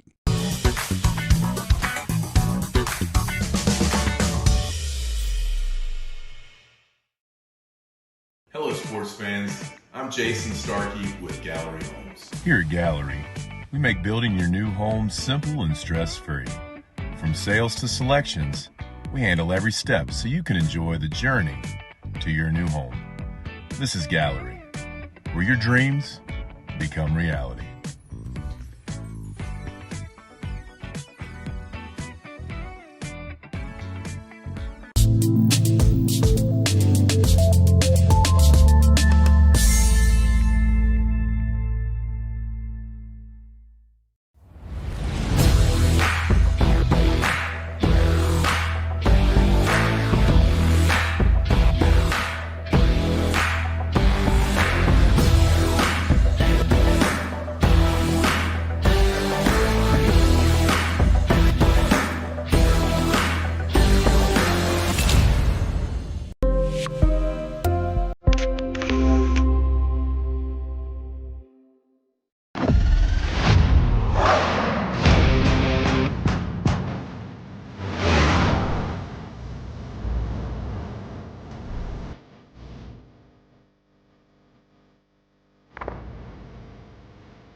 Elevation, AT4, AT4X, Denali.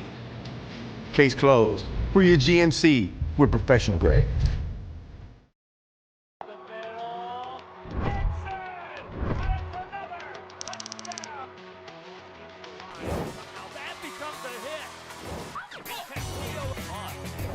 That's going to be a fumble recovered by the Cardinals.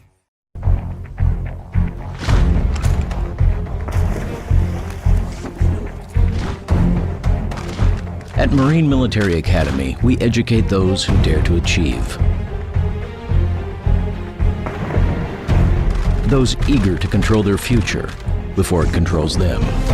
Those who can follow a path so they can eventually make their own. Those ready to join in order to stand out. Welcome to MMA, forging tomorrow's leaders.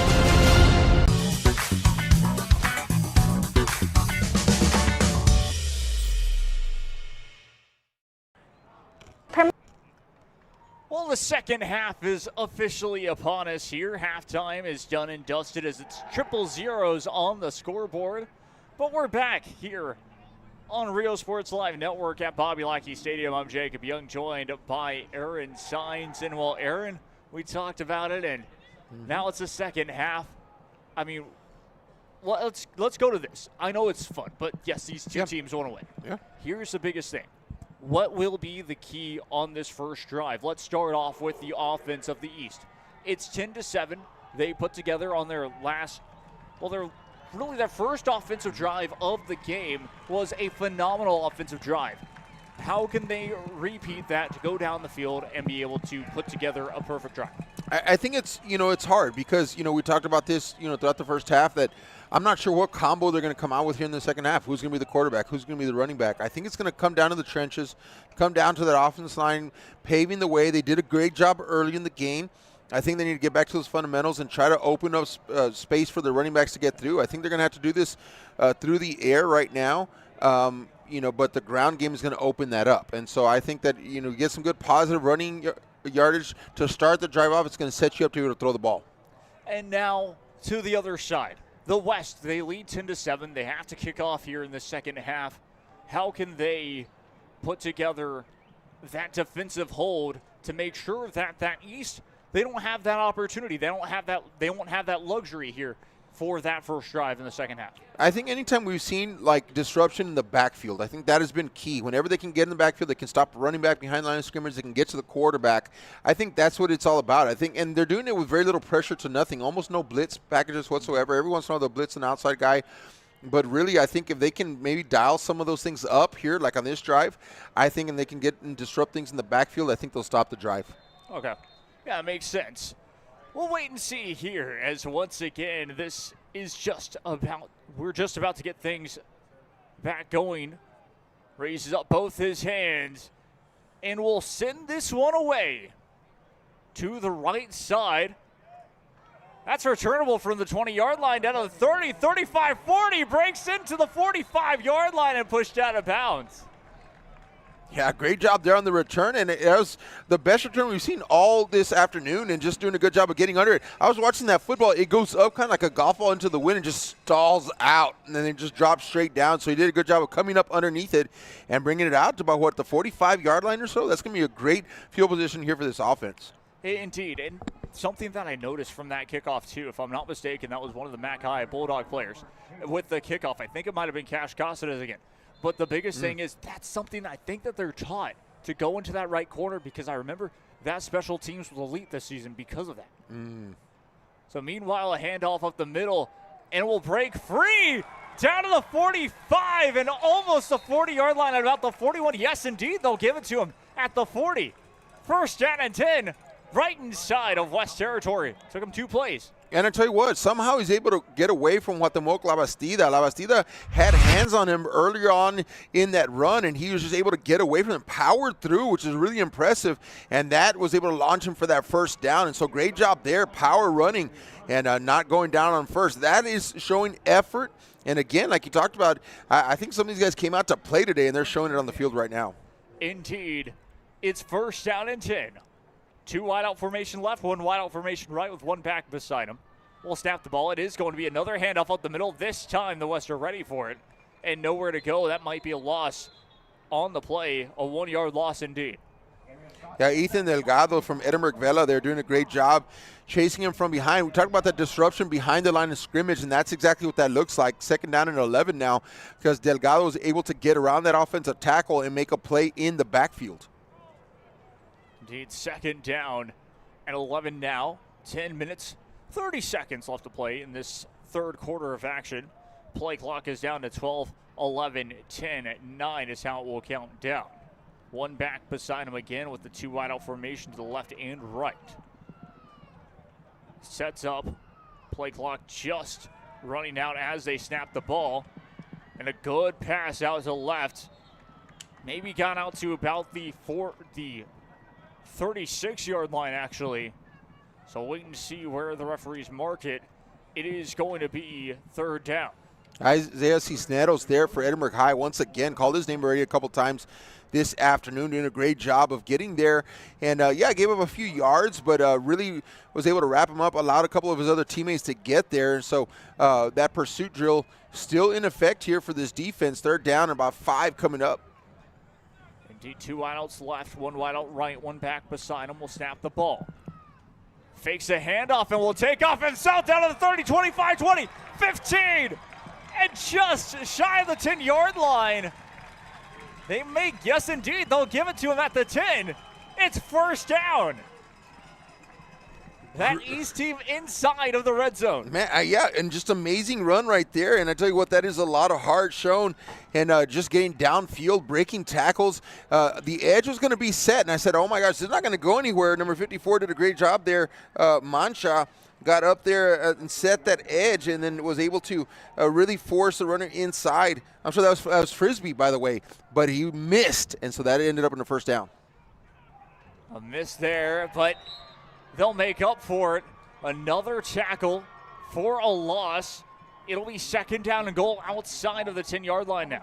Yeah, Delgado again, Ethan, he had that earlier tackle for loss. He gets another one right now. And so they're showing a lot of pressure on that left side, the weak side of the offensive line. And so you're looking at the right side of the defense. They're bringing a lot of pressure around the edge there. And so already you almost had that stop there on the outside by Frisbee. Now you're having Delgado come around twice on that edge. And so if you're going to be this offense, you want to go away from that and go strong side, which is the right side for the offense, and get around that big number 77 there. 2 wideout formation right, 2 wideout formation left, actually, with 1 back beside him. Snaps the ball, throws it left side, attacking it, pass, incomplete.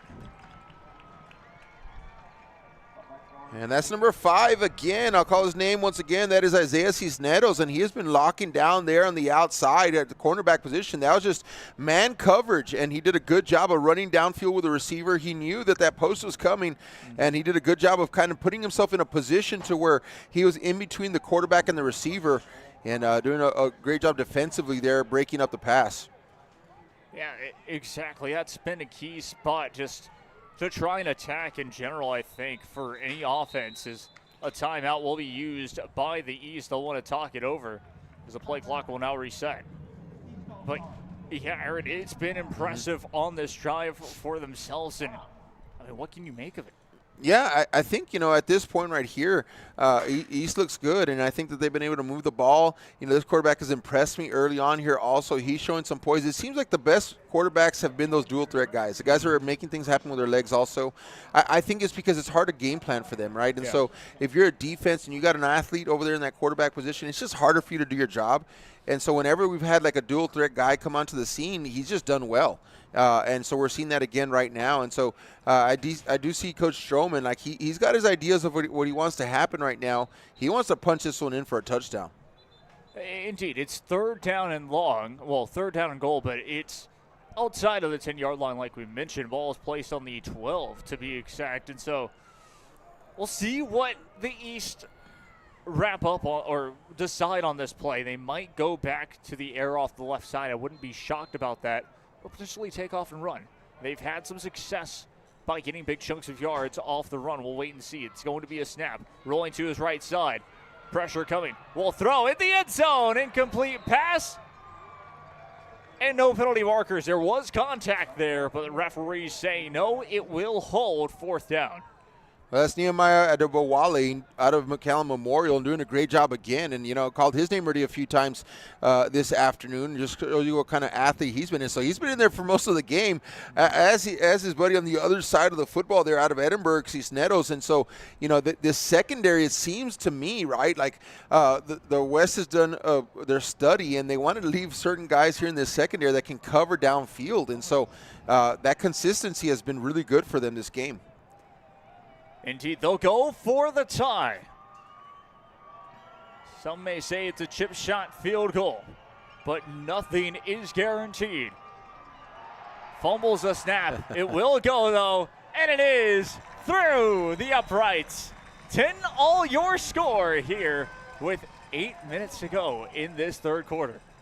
Well, if that was a live situation in a live game, that would not have made it, okay? Because that fumble place right there, the placeholder, which I think was Pineda, by the way, that would not have been good. He would probably run it out and score 2. That would have been him, right? Yeah. But they get a little extra grace right now. They would have punched one through. So 10-10 is our score. And actually, you'd have scored 6 because that was a field goal attempt, not an extra point. But either way, hey, we got ourselves a ball game, Jacob. This has been exciting. We called it from halftime and said, man, this thing's not over, and both these teams have come out to compete. Indeed. That, again, we mentioned it before halftime that was a big win for the East, only giving up 3. That's a big win for the West, only giving up 3 there, because it could have been very different in that sort of thing. And we go back to it, yes, that grace right there could have potentially been 6 as well for if Pineda, takes off and runs with it. But now, of course, the East will get to have to, yes, they're going to call somebody to hold the ball, I think. We'll give it one more try. And that ball will stand. Goes out to his left side. Yes, it will not fall, so we will be back underway. Returnable from inside the 10-yard line, down to the 20, 25, shy of the 30, but positive yards will show at about the 28.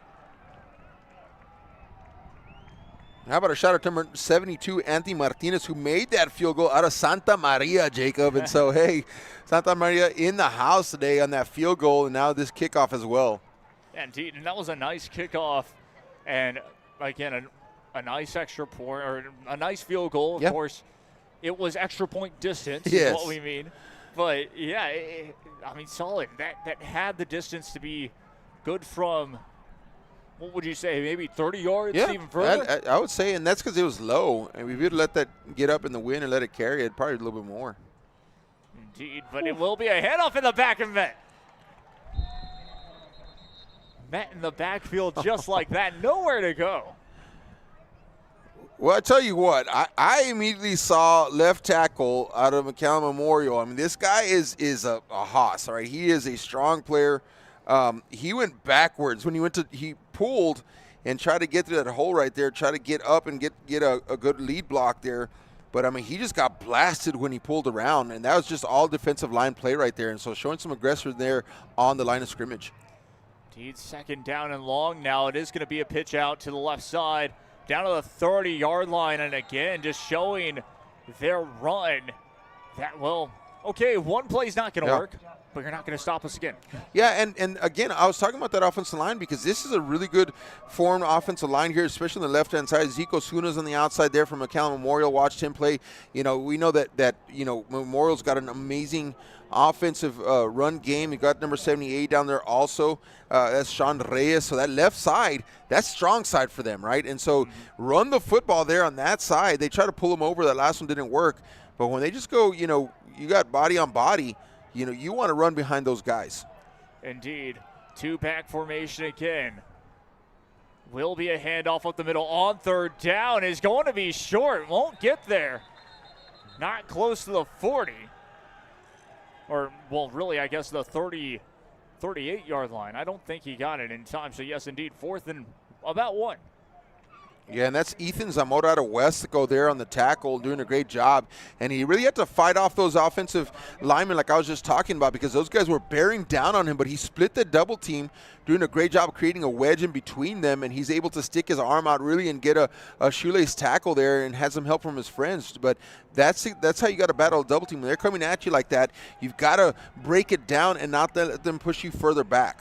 They're going for it, and stopped! Nowhere to go! The East will take over. We'll wait for the official call, but I think he didn't get there. Actually, the second push, I missed it. Yeah. Aaron. The second push gives the West the first down. Cash Harrow was there, and number 44, he actually came from the other side to help out. Also in the interior there, I think actually the first hit on the running back there came from the left tackle, number 89. So let me see if I can get you his name and number here. That's Alec Garza out of Brownsville, Hannah. And, man, they stuffed him. They had him behind the line of scrimmage. And so I thought they blew the whistle. They didn't, and so he kind of swung around. When they swung that running back down, he went across the line of scrimmage for a first down, or the line to gain, I should say. Yes, indeed. I think a timeout will be burned by the West. And so they'll be down to 2 timeouts remaining in this second half. So interesting there once again, just having to call timeout, having to get their players reset. I don't think that the play clock was necessarily on their side that time, Aaron. What a formidable look. The trenches is awesome, man. I mean, you got some tough guys down there. We got a replay on this one.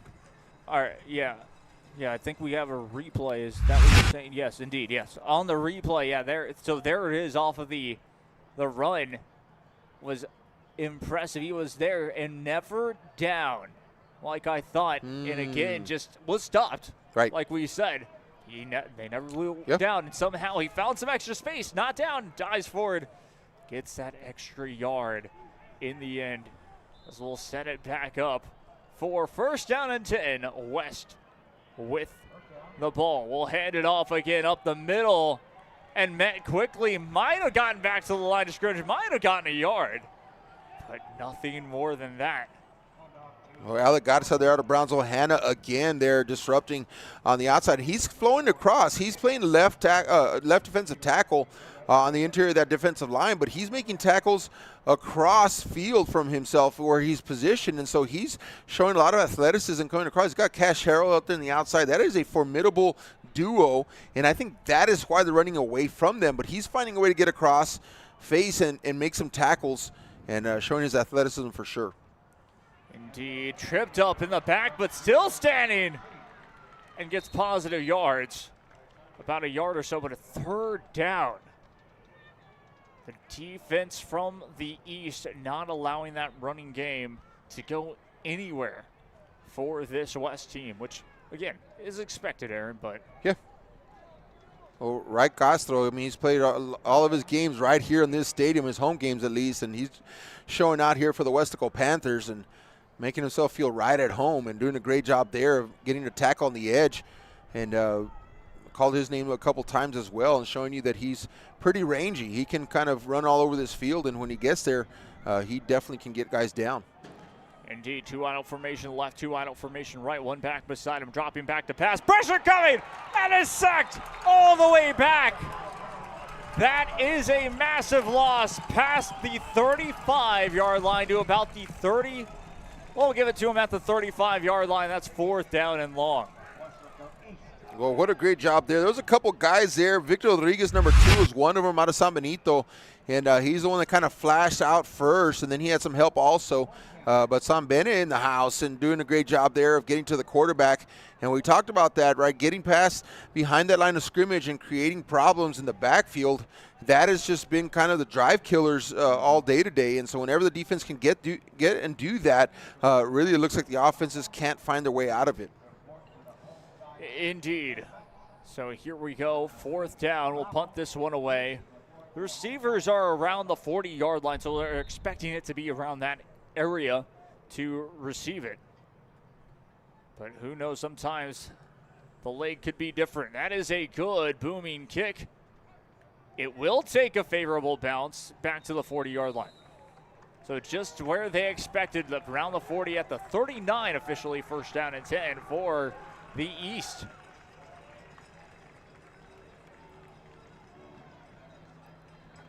So here we go, 2nd time we get to see the East in this, their 2nd possession in this 3rd quarter, I should say. And Bull Aaron, they last time were able to go down the field and tie it up 10-10. So what will we expect here? Snaps the ball, it is a handoff. Goes behind and is tripped up. Just running that right side, trying to create the space, could not. And another loss of yardage on the running game. Yeah, number 7, Mario Cavazos there on the tackle. We do have new quarterback in here also for the East out of Port Isabel. So the Tarpons in the house now, and going to get to see what Port PI brings to the table this afternoon. Yeah, it's going to be exciting. It's going to be trips. Yes, trips out to the left, 1 wide out right, 1 back beside him. Snaps the ball. Pressure coming, and we'll just take off and run. Gets a couple of yards, but nothing more than that. The West will take care of business, only letting a couple of yards after the run. Yeah, Dante Rodriguez from Nicky Rowe, the Warrior, gets out there doing a good job of closing speed and able to get there and get the quarterback from PI. The Tarpon out there playing now. Brian Martinez at quarterback. Martinez at quarterback here. We'll set things up with 1 back beside him. Trips out right, 1 wide out left. They'll probably set up a little bit of a play action pass. No, they'll just go for the pass off to the right. We'll run with it. Throws on the run. Pass is complete. Gets him back past the original line of scrimmage down to the 44-yard line. It is 4th down. Eliazar Iruegas out of Brownsville. Lopez there on the catch. A couple of the Lopez guys in there. Also in the backfield, number 8 is going to be Kenneth Mitchell. And so getting to see some of those guys out of Brownsville with a quarterback from PI. How about that? But 4th down, it looks like the punt team is on the field. Punt team on the field. And back to receive all the way down to the 30. So he's expecting the wind to push this a little bit further back, down to 25 now, actually. We'll do exactly that, and that's good. A booming kick. Wow. We'll head all the way to the end zone. It'll be placed at the 25. Wow, that's about 65 yards, almost in the air, Jacob. He just boomed that, and he put it up in the air and let the wind take it. And that's showing tremendous leg there out of Santa Maria. Santa Maria making the difference here for the East. to make sure to flip the field. Yeah, exactly. And still in this game, that's exactly what you want, Aaron. What a defensive-minded game, too, it's been, which you kind of predicted it at the start of this because of they love to run the football, but I didn't expect it to be this much.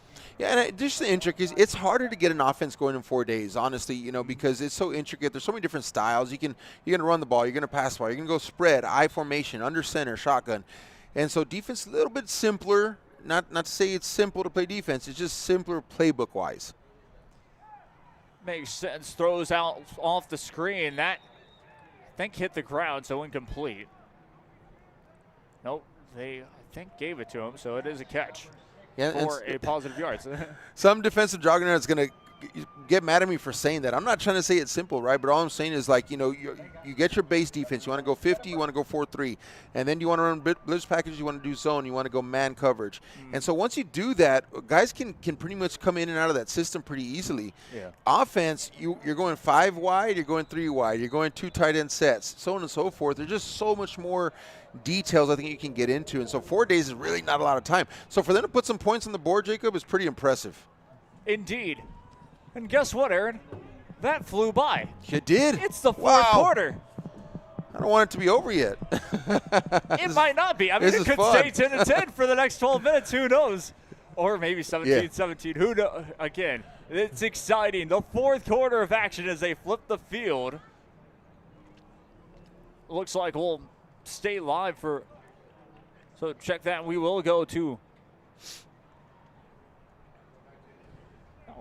Okay, so we're going to stay live. A little confusing there, but either way, camera crew and all of our production crew doing a great job here this afternoon, late afternoon, bringing you all the perfect camera angles from just about every inch of the field that matters in the end. The end zones to the sidelines to the higher view, the higher vantage point, always a key.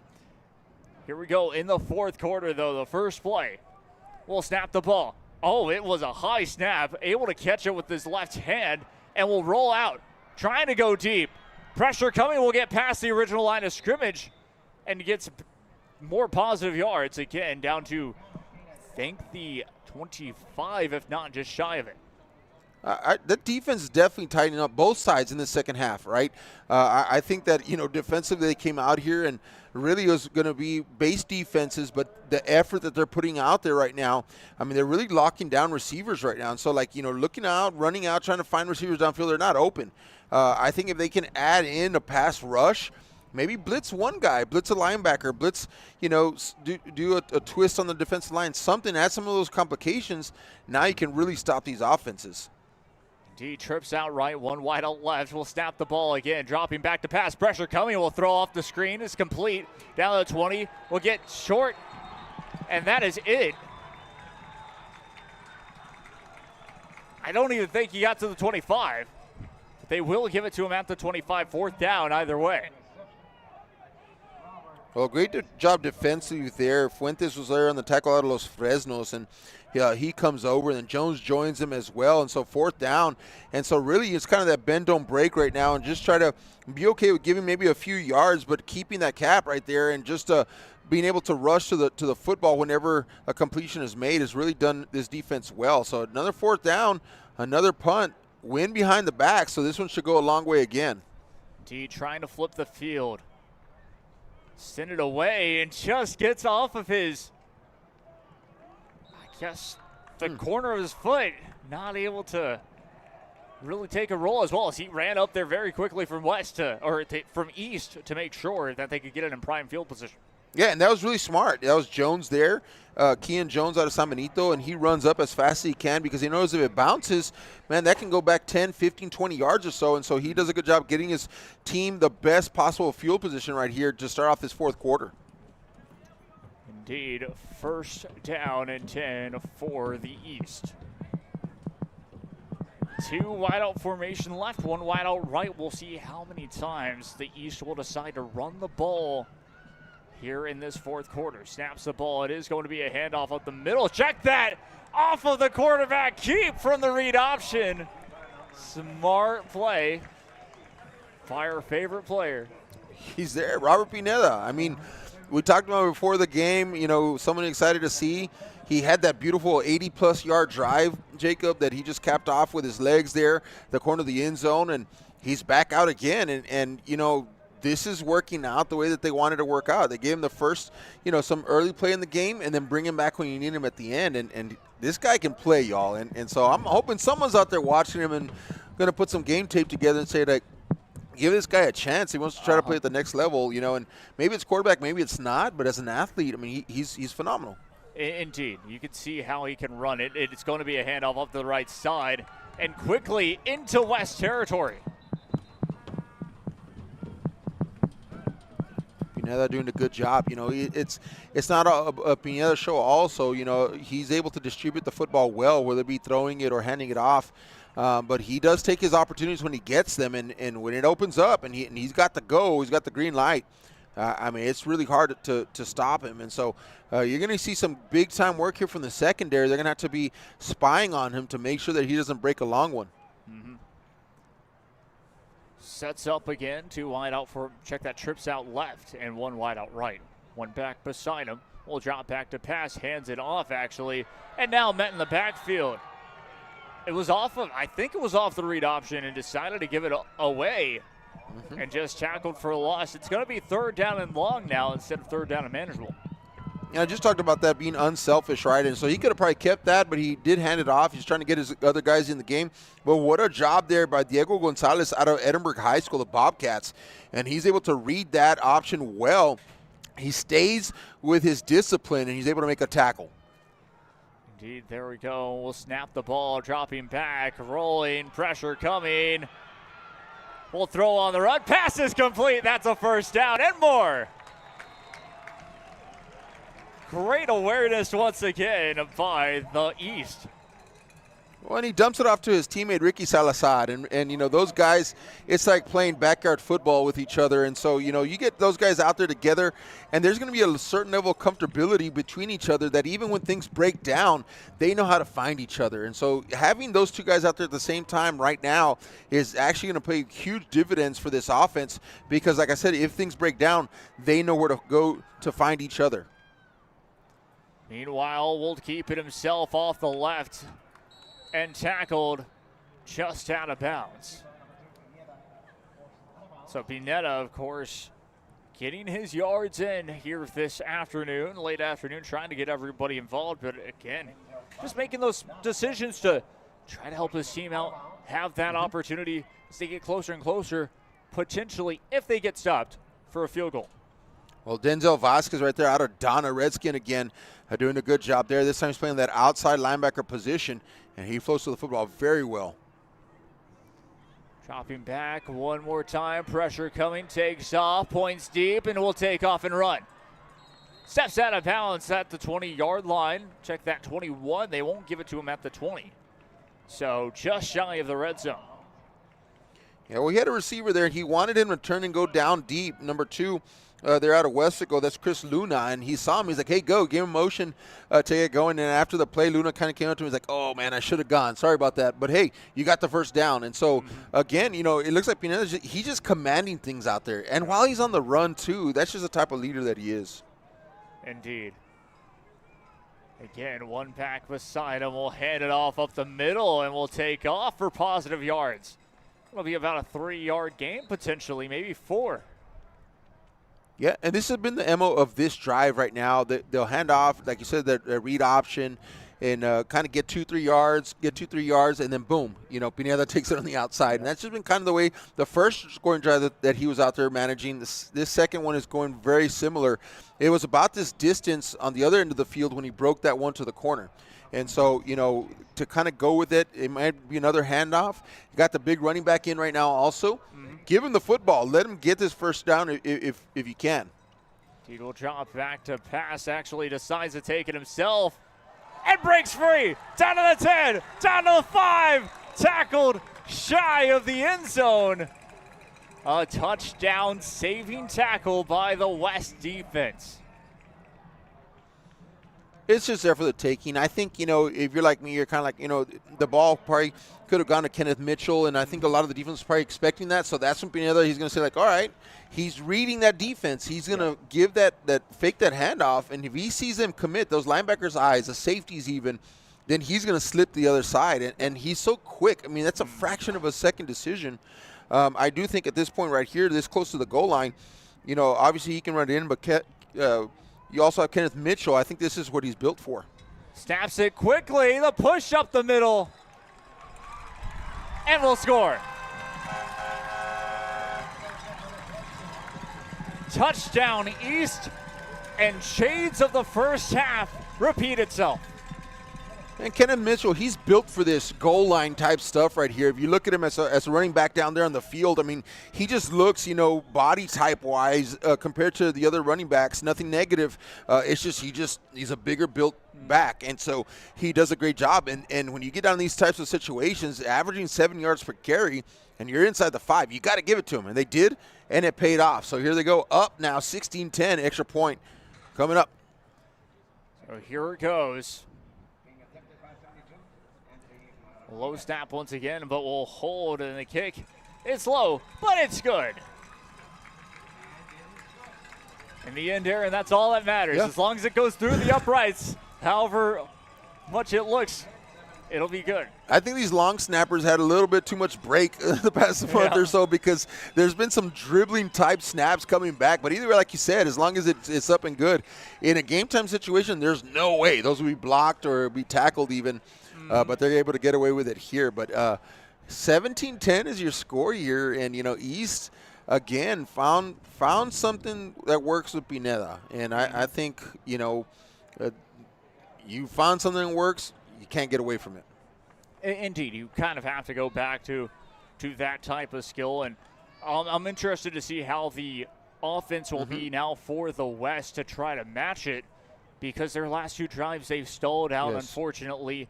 And have had a lot of that's been because, well, of course, the run. Sure. And they're expecting the West or the East are expecting it a lot more. So it'll be interesting to see how this goes, as this kickoff is moments away from the man himself. Here's to see if Calvin Harris comes in the game, Jacob, because Calvin moved the ball very similarly earlier in the first half. Yeah, that's a live ball. Will be returned from the 10-yard line. Just trying to get forward, and that's going to be a very long drive now for the West.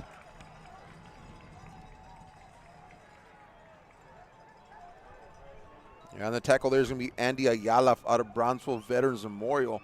So kind of go back to that conversation, kind of see who they're going to trot back out here as the quarterback here. See if they're going to make a change, or they're going to go back to something that worked earlier in the game. Yeah, indeed. It will be tough to see as the Westers go for it. Yeah, Martinez is in the game. Okay, Martinez is in the game. Play clock down to 15, 14, 13, and 12 is how it counts down. One back beside him, 2 line out formation right, 2 line out formation left. We'll snap the ball. It's going to be a handoff up the middle, trying to break free. Got positive yards. Will be about maybe 2 to 3, if anything. Well, Joseph Martinez, number 9, out of Palmview, and called that game against McAllen Memorial. You had him earlier against Nicky Rowe, and never forget, I mean, driving to win the ball game. And last play of the game, as time expires, he launches one into the end zone, literally about a half a step in front of his receiver. If it would have been half a step, to his receiver, that would have been a touchdown. They would have gone to the playoffs. And so this young man can sling the ball, and he's also a very tough runner. So he brings a little bit of that Pineda to the field here. Let's see if they utilize it. Indeed, one back beside him again, dropping back, pressure coming, throws left side, pass complete. Will push forward. That should be enough. Yes, it is, for the first down at the 25-yard line. Yeah, he connects there to Bruno Cavazos out of Sharyland High, and Bruno had that reception earlier, gets another one right now. And yeah, I tell you what, this young man can throw the football well, and Joseph Martinez gets his shot right now out of La Jolla Palmview. And so on the way from Starr County, also showing what he's got. But if he guys get away, folks, he's a tough runner. He's tough to bring down. Indeed, 2 line out formation right, 2 line out formation left, one back beside him. Snaps the ball. It is a bit of a high snap. Will throw off the screen. Pass is complete. Trying to get back to the line of scrimmage. Will lose a couple of yards.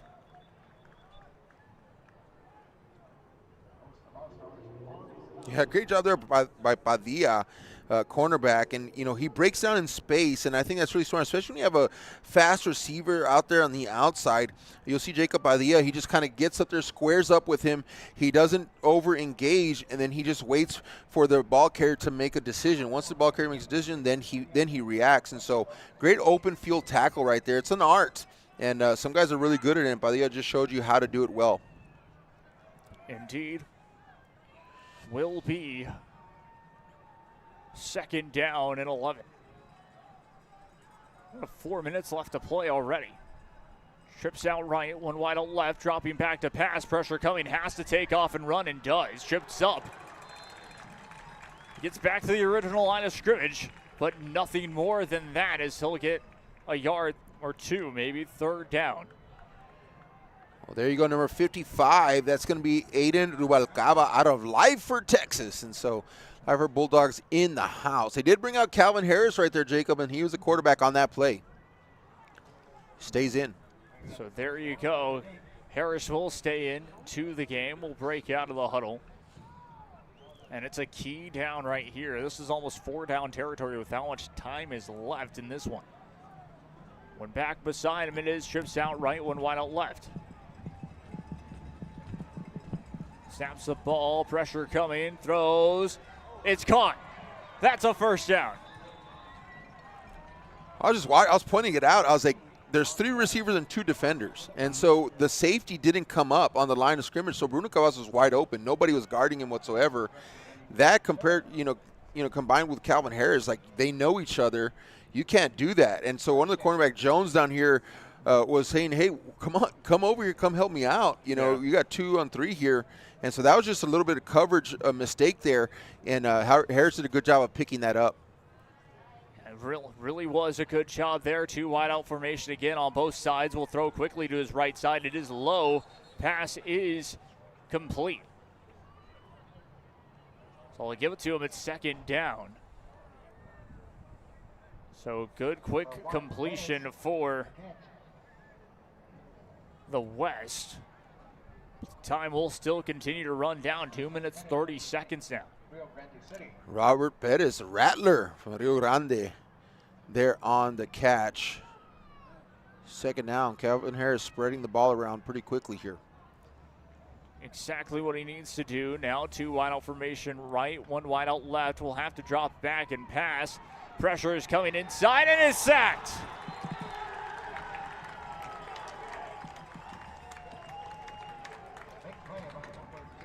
Sacked in the backfield. It is third down. And it's officially a 2-minute timeout. Victor Rodriguez out of San Benito doing a great job there with a quarterback sack. And I tell you what, he showed a lot of tenacity on that play. He came around that edge, and the motor would not quit. And so excellent job there getting to Harris, which is not easy. Third down coming up.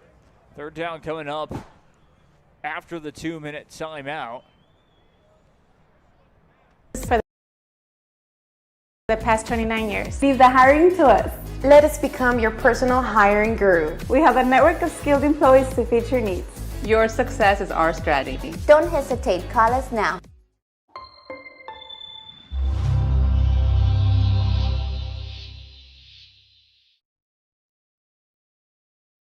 Hello, sports fans. I'm Jason Starkey with Gallery Homes. Here at Gallery, we make building your new home simple and stress-free. From sales to selections, we handle every step so you can enjoy the journey to your new home. This is Gallery, where your dreams become reality.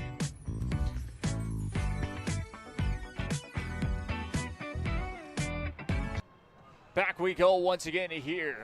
Third down, deep ball, off his back foot, incomplete. I thought it was going to be intercepted, but he could not hang on to it. And it's going to be fourth down.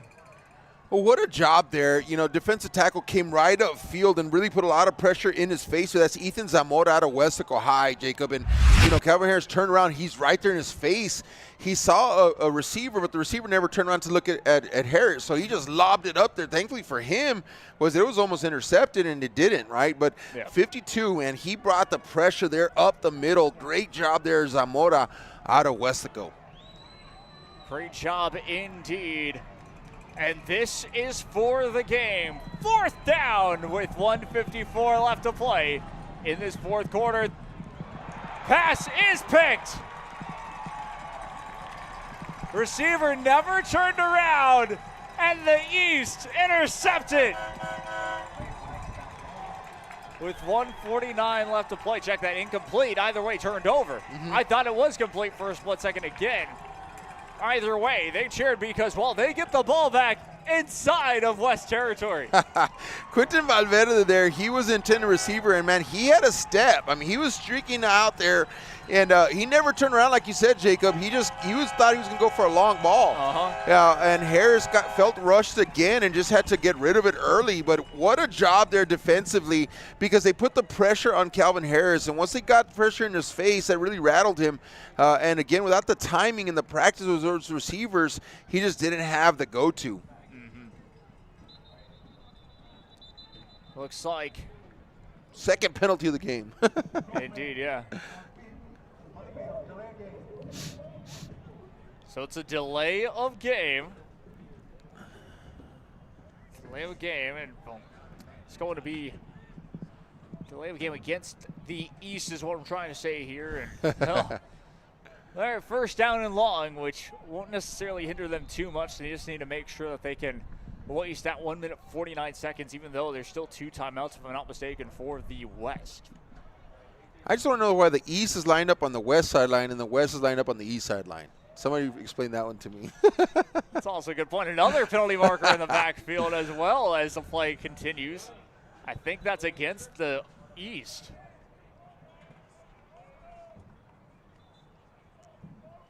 And it is a false start. Well, there's a couple penalties there because it was a false start earlier as well. I think they're less. You can count them on one hand right now, which I love that. I wish every football game was like that. By the way, makes it go by so much smoother. But yeah, someone explained that to me. Why is the East lined up on the West sideline and then vice versa? That's confused me earlier on in the game, honestly. But we got through it. Yeah, I didn't really pick up on that, but now that makes perfect sense. Yeah, why is that? Well, I guess because technically the West are considered the visiting team this time, and the East are considered the home side. Maybe it was last year that it was flipped. There you go. Yeah. There you go. I think that sounds about right to me. We're just going to check that off as that's what it is. There you go.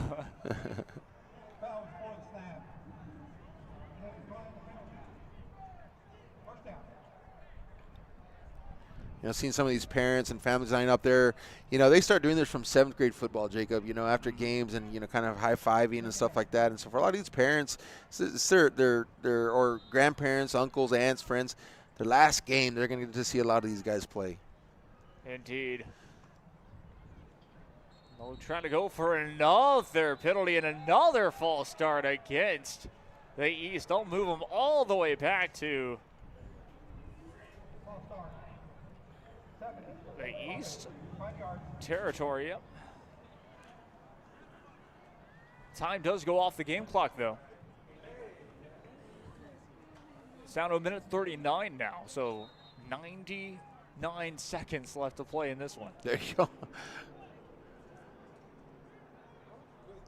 Set up once again, 2 wide out formation left, 2 wide out formation right. Referees will just, is that an official timeout or will they just talk it over? This is going to be interesting. Now the referees are congregating here, Aaron. I think that might be because of all the penalties potentially. Yeah, I mean, it kind of at the very end, like, is it 99 seconds left in the game, and now we're kind of finally getting to this point where the officials are kind of coming together and trying to have to discuss some things. So we've had a very clean game up until this point, which has been great. And talk about the sportsmanship a little bit too, Jacob. Been noticing a lot of these guys, they're playing with intensity, but man, they'll run over, they'll shake the hand of the guy across the field from them, give him a high five, and I just love that, And so this has been kind of one of the best, exhibition type games I've seen or been a part of, and hats off to the organizers and of course all the coaches and students and family. That's what I was thinking, that since the time There had you gone go. off from every penalty, it wasn't Yeah. actually supposed to ever tick down, and so it's back to 144. That was the question that I definitely had, and thankfully it's answered, and I guess back to the correct time. Meanwhile, second down and very long. Snaps the ball. This is going to be a clean play, and dragged in the backfield. And a quick timeout, very quickly taken by the West. That's third down now. Well, how about that? Delgado there out of Edinburgh Vela doing a great job, number 95. I think that's his third tackle for loss. Yeah, so we're going to go to commercial very quickly. We'll be right back after this. Stay tuned.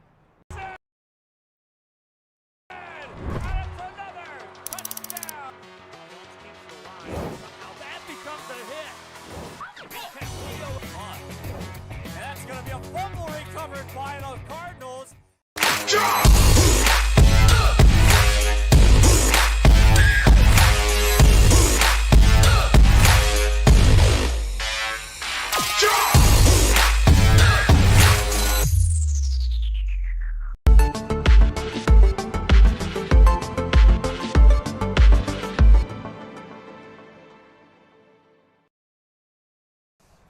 If you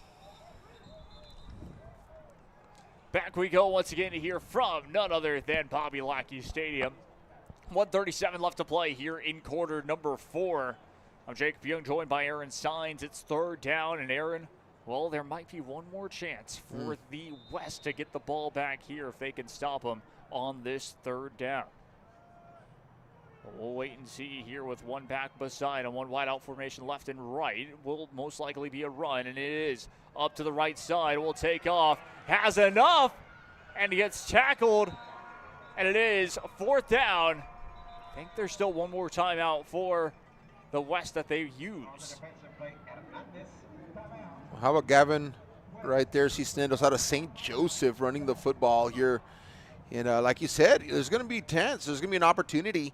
And with the win at their back, Jacob, which is actually a plus, you know, what we've been able to see tonight. And so they can definitely throw the ball better with a win at their back. And now the question is, who do you roll with? You know, if you got one more drive, you've seen a couple of different quarterbacks here for West. You know, who would you put out there? Yeah, it's very difficult, but I think you go with the Sherryland Pioneer connection. I think so. I think you would go with that connection because it just seems like he's been the better. Sure.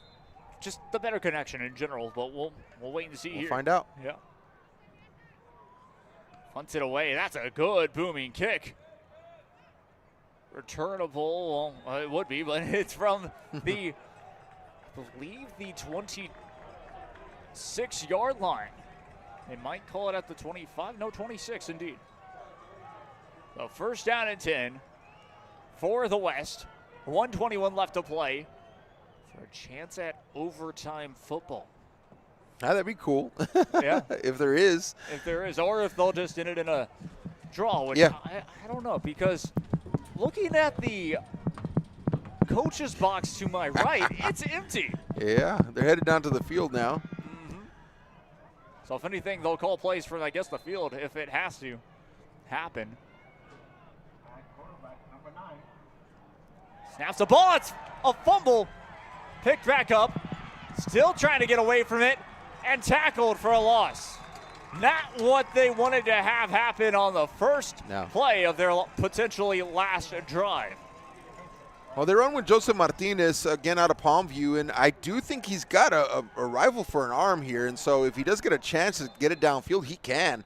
I do know that he can do that, but that time he's just kind of running for his life. Time continues to count down to 57 seconds. It is another timeout. So what it looks to be, 57 seconds remaining here in this fourth quarter. All for, I mean, Aaron, what needs to happen for West to even just remotely have a chance? I don't know. This secondary is really, really good, and I tell you what, and both secondaries have played very well this evening, this afternoon here, but I tell you what, it's going to be really hard. They got a lot of cushion, to have to have a miracle, I think, if they're going to pull this one off. Indeed, will start right here. Gets out of the pocket, open space in front, down to the 45, and steps out of bounds. No penalty markers in the backfield for a potential hold. That's a first down. Yeah, Martinez doing a great job there keeping it alive. And, he's looking downfield. He wants to let one fly. He wants to get one out there. He wants to give his receivers an opportunity, but he also wants to be smart with it. And so he looks very poised under pressure. And that time he decides to run it out on his own. He's formidable also when he does that. But I think at this point he gets close to that midfield. You can see him launch it down close to that end zone if he really wants to and he sees the opportunity. Indeed. 49 seconds to play here in this one. Dropping back. Pressure coming. Will throw. Heaves it deep. Right side. Incomplete. And once again, I feel like we've seen them off that left just for East be that much more defensively poised. Yeah, and Keon Jones, number one, he's had an absolute monster of a game. I haven't really seen him sub out at all. And so he's been locking down receivers here all afternoon long. And, he gets down there, just excellent body position on that coverage. And, he's showing that he's a formidable force out there. And so if you're looking at getting downfield, you probably don't want to go against number one down here out of San Benito. Have to agree with that myself. Two wide out formation right and left. They might try to go left. Pressure coming quickly. Will throw it. Solis has to go on the run. He'll lose yards, but steps out of bounds with 33 seconds. Brings up third down and very long. Yeah, great job bringing pressure there, and they bring it right in his face. He has to make a quick decision there and dumps it off there to his running back out there in space, and usually that's the bread and butter right there. He could usually take that one, but remember, you're playing all-stars versus all-stars, and so, where some of these guys are usually the top 1, 2, 3 guys, fastest guys on the field. Yep. Now all these guys are the fastest guys on the field, and so, the speed element and even the plus that some of these guys had earlier in the season, that's negated now because you got speed on both sides of the football. He trips out right, one wide out left. West need yards fast. Pressure coming. Gets out of the pocket. Pressure again. Does he stay in bounds? I think so. Game clock continues to count down. Down to 15, 14, 13, 12. They get back to the line. Needing to snap it now, down to 9, 8, 7, it's fourth down. This is the final play. Dropping back. Will throw. Pass. Incomplete. With 1 second remaining. So all that the East will need to do is go into victory formation and claim the win this year. Oh, it's so hard, to see Martinez in that situation. Like I said, the last time I got to see him was in a very similar type situation when it came down to the last second, just like that, and he was not able to get that one either. But I tell you what a game we've had here, Jacob. This has been phenomenal. I've loved the whole spirit of it, the competitiveness of it, the sportsmanship of it, and it has been great to see some of the best players in the Rio Grande Valley just battling it out today. Yeah, that was so much fun indeed, as they decided, okay, we'll just wave off that last second. There's no need for them to set up in victory formation. It's not a game anyways. Right. It's an all-star game, yes. So it's not an official one, I should say. So, that was great. It's my second time to do this, but this one just felt different. I guess because I don't know what it was about it, but this was just felt clean. Yeah, it was. That's a great word to explain it. Just well coached. I think, a lot of excitement on the field. Some of these players brought some real true intensity, which was a lot of fun to watch. And so I think the fans being out here too, and then the weather on top of that. I feel like the whole environment today was just great. And of course, great production team here, also Real Sports Live, just putting it all together. And man, what a great event today. And I tell you what, hats off to both these teams.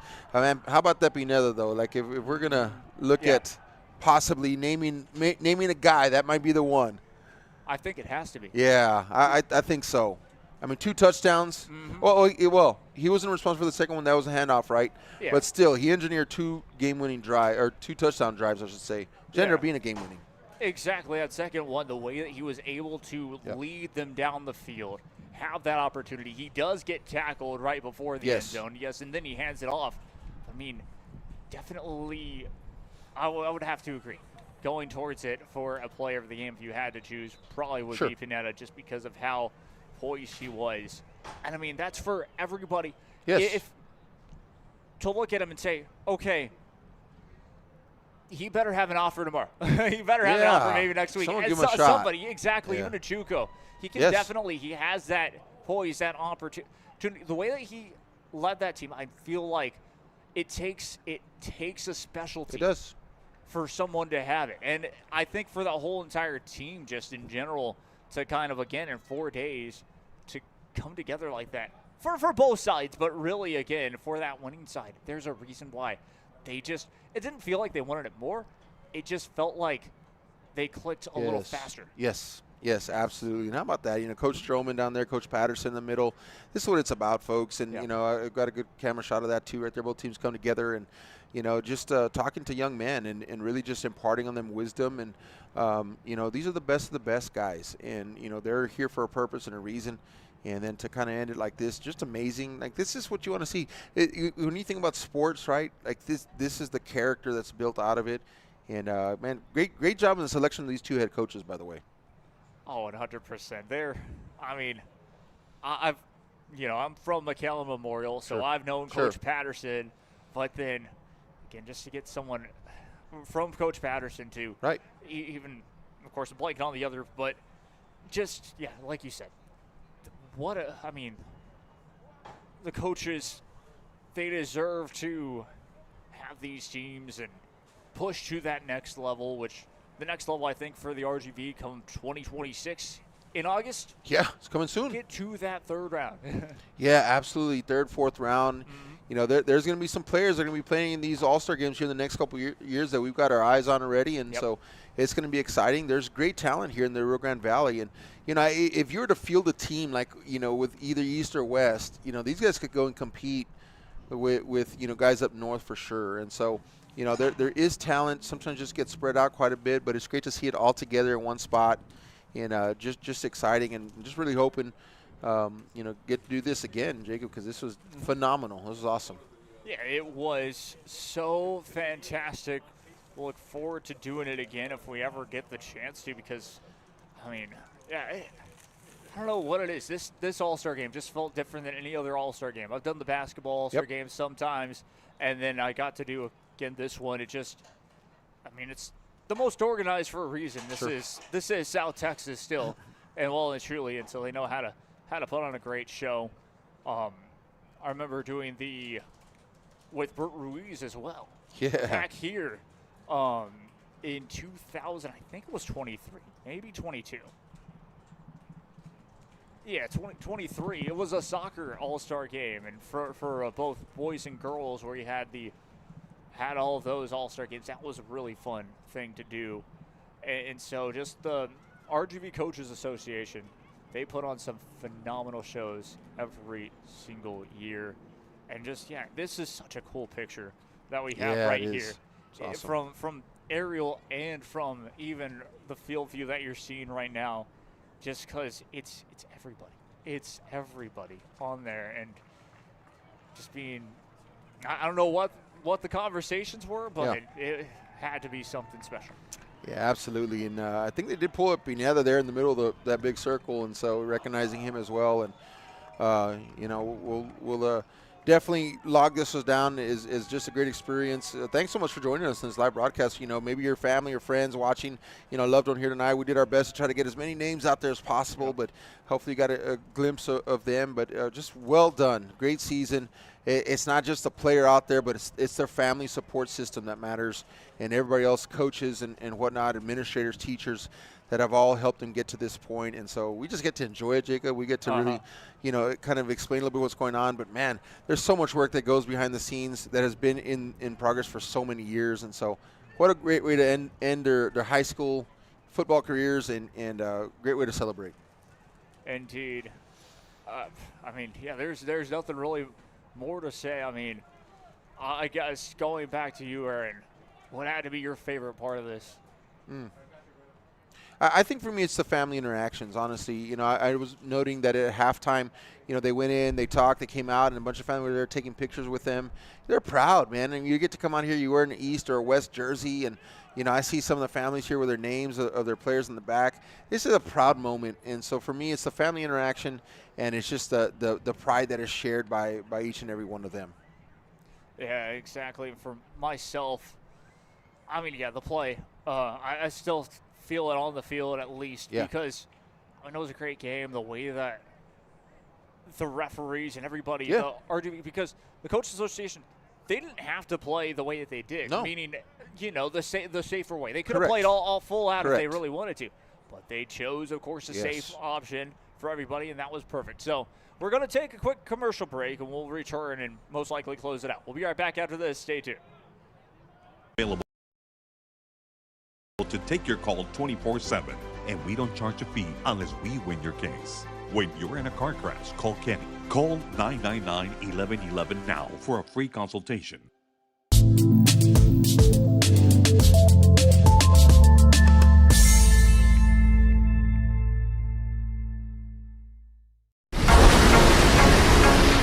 This summer, it's time for mimosas and brunch with the girls. A beachside lunch with the kiddos. Delicious Bayside burgers. And world-famous fried shrimp with a cold one.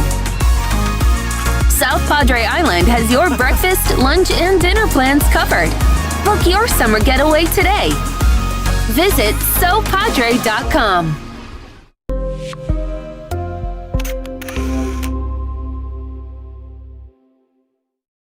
There's no place like Sharyland ISD returning students need to district work here, learn here, or tuition-based enrollment.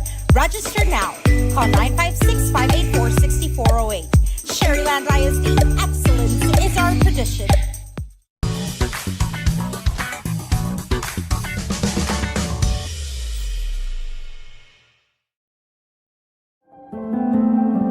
No matter where you are in life, Texas Southmost College is here to help you move forward. Whether you're starting fresh, changing careers, or gaining new skills, TSC has affordable programs designed to fit your goals. It's time to take the next step. Think big. Think bright. Think TSC.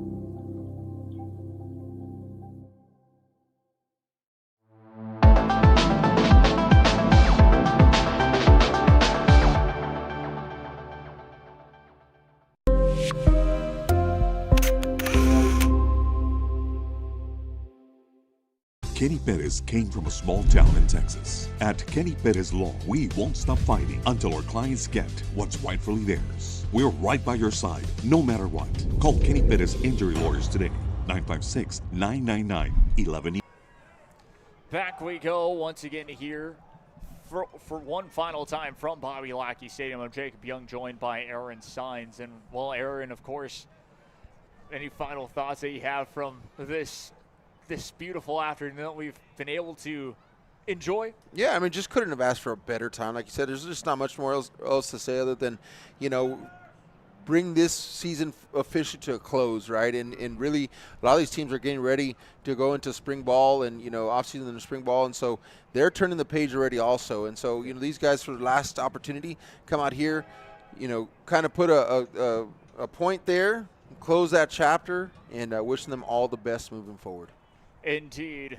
Same for me. Yeah, the last final thoughts for myself is, yeah, it's officially over.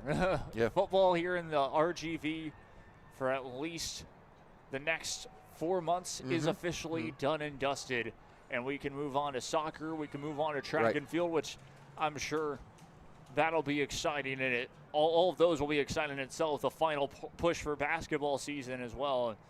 I can't wait for all of that down the road here on RSL and on Rio Sports Live Network. But, yeah, it looks like that's going to do it for us here from Bobby Lackey Stadium. From myself, Jacob Young, and Aaron Sines, we thank you all so very much for watching this broadcast here. And from all of our crew as well, who did an amazing job here this afternoon once again. Again, thank you for watching. This has been a Real Sports Live presentation. And until next time, we will see you all soon. Take care. I've got my plan. I say lob it to Ryan Perez in the paint off a couple of screens. Esquivel to Garcia. Off the deflection. Los Fresnos comes back and wins. Now Santa Maria will put up a three. Bang! Santa Maria! There's Warner. Here comes a headed jam. Counted for two. The field. Adios! And the Falcons win on a walk-off. And it's saved. What a game. What's this? Snap. To the left. That is gone. Lob for Perez. That's my play. Off the backboard. Count it. And a win. And a win. Ryan Perez wins the game for the Santa Rosa.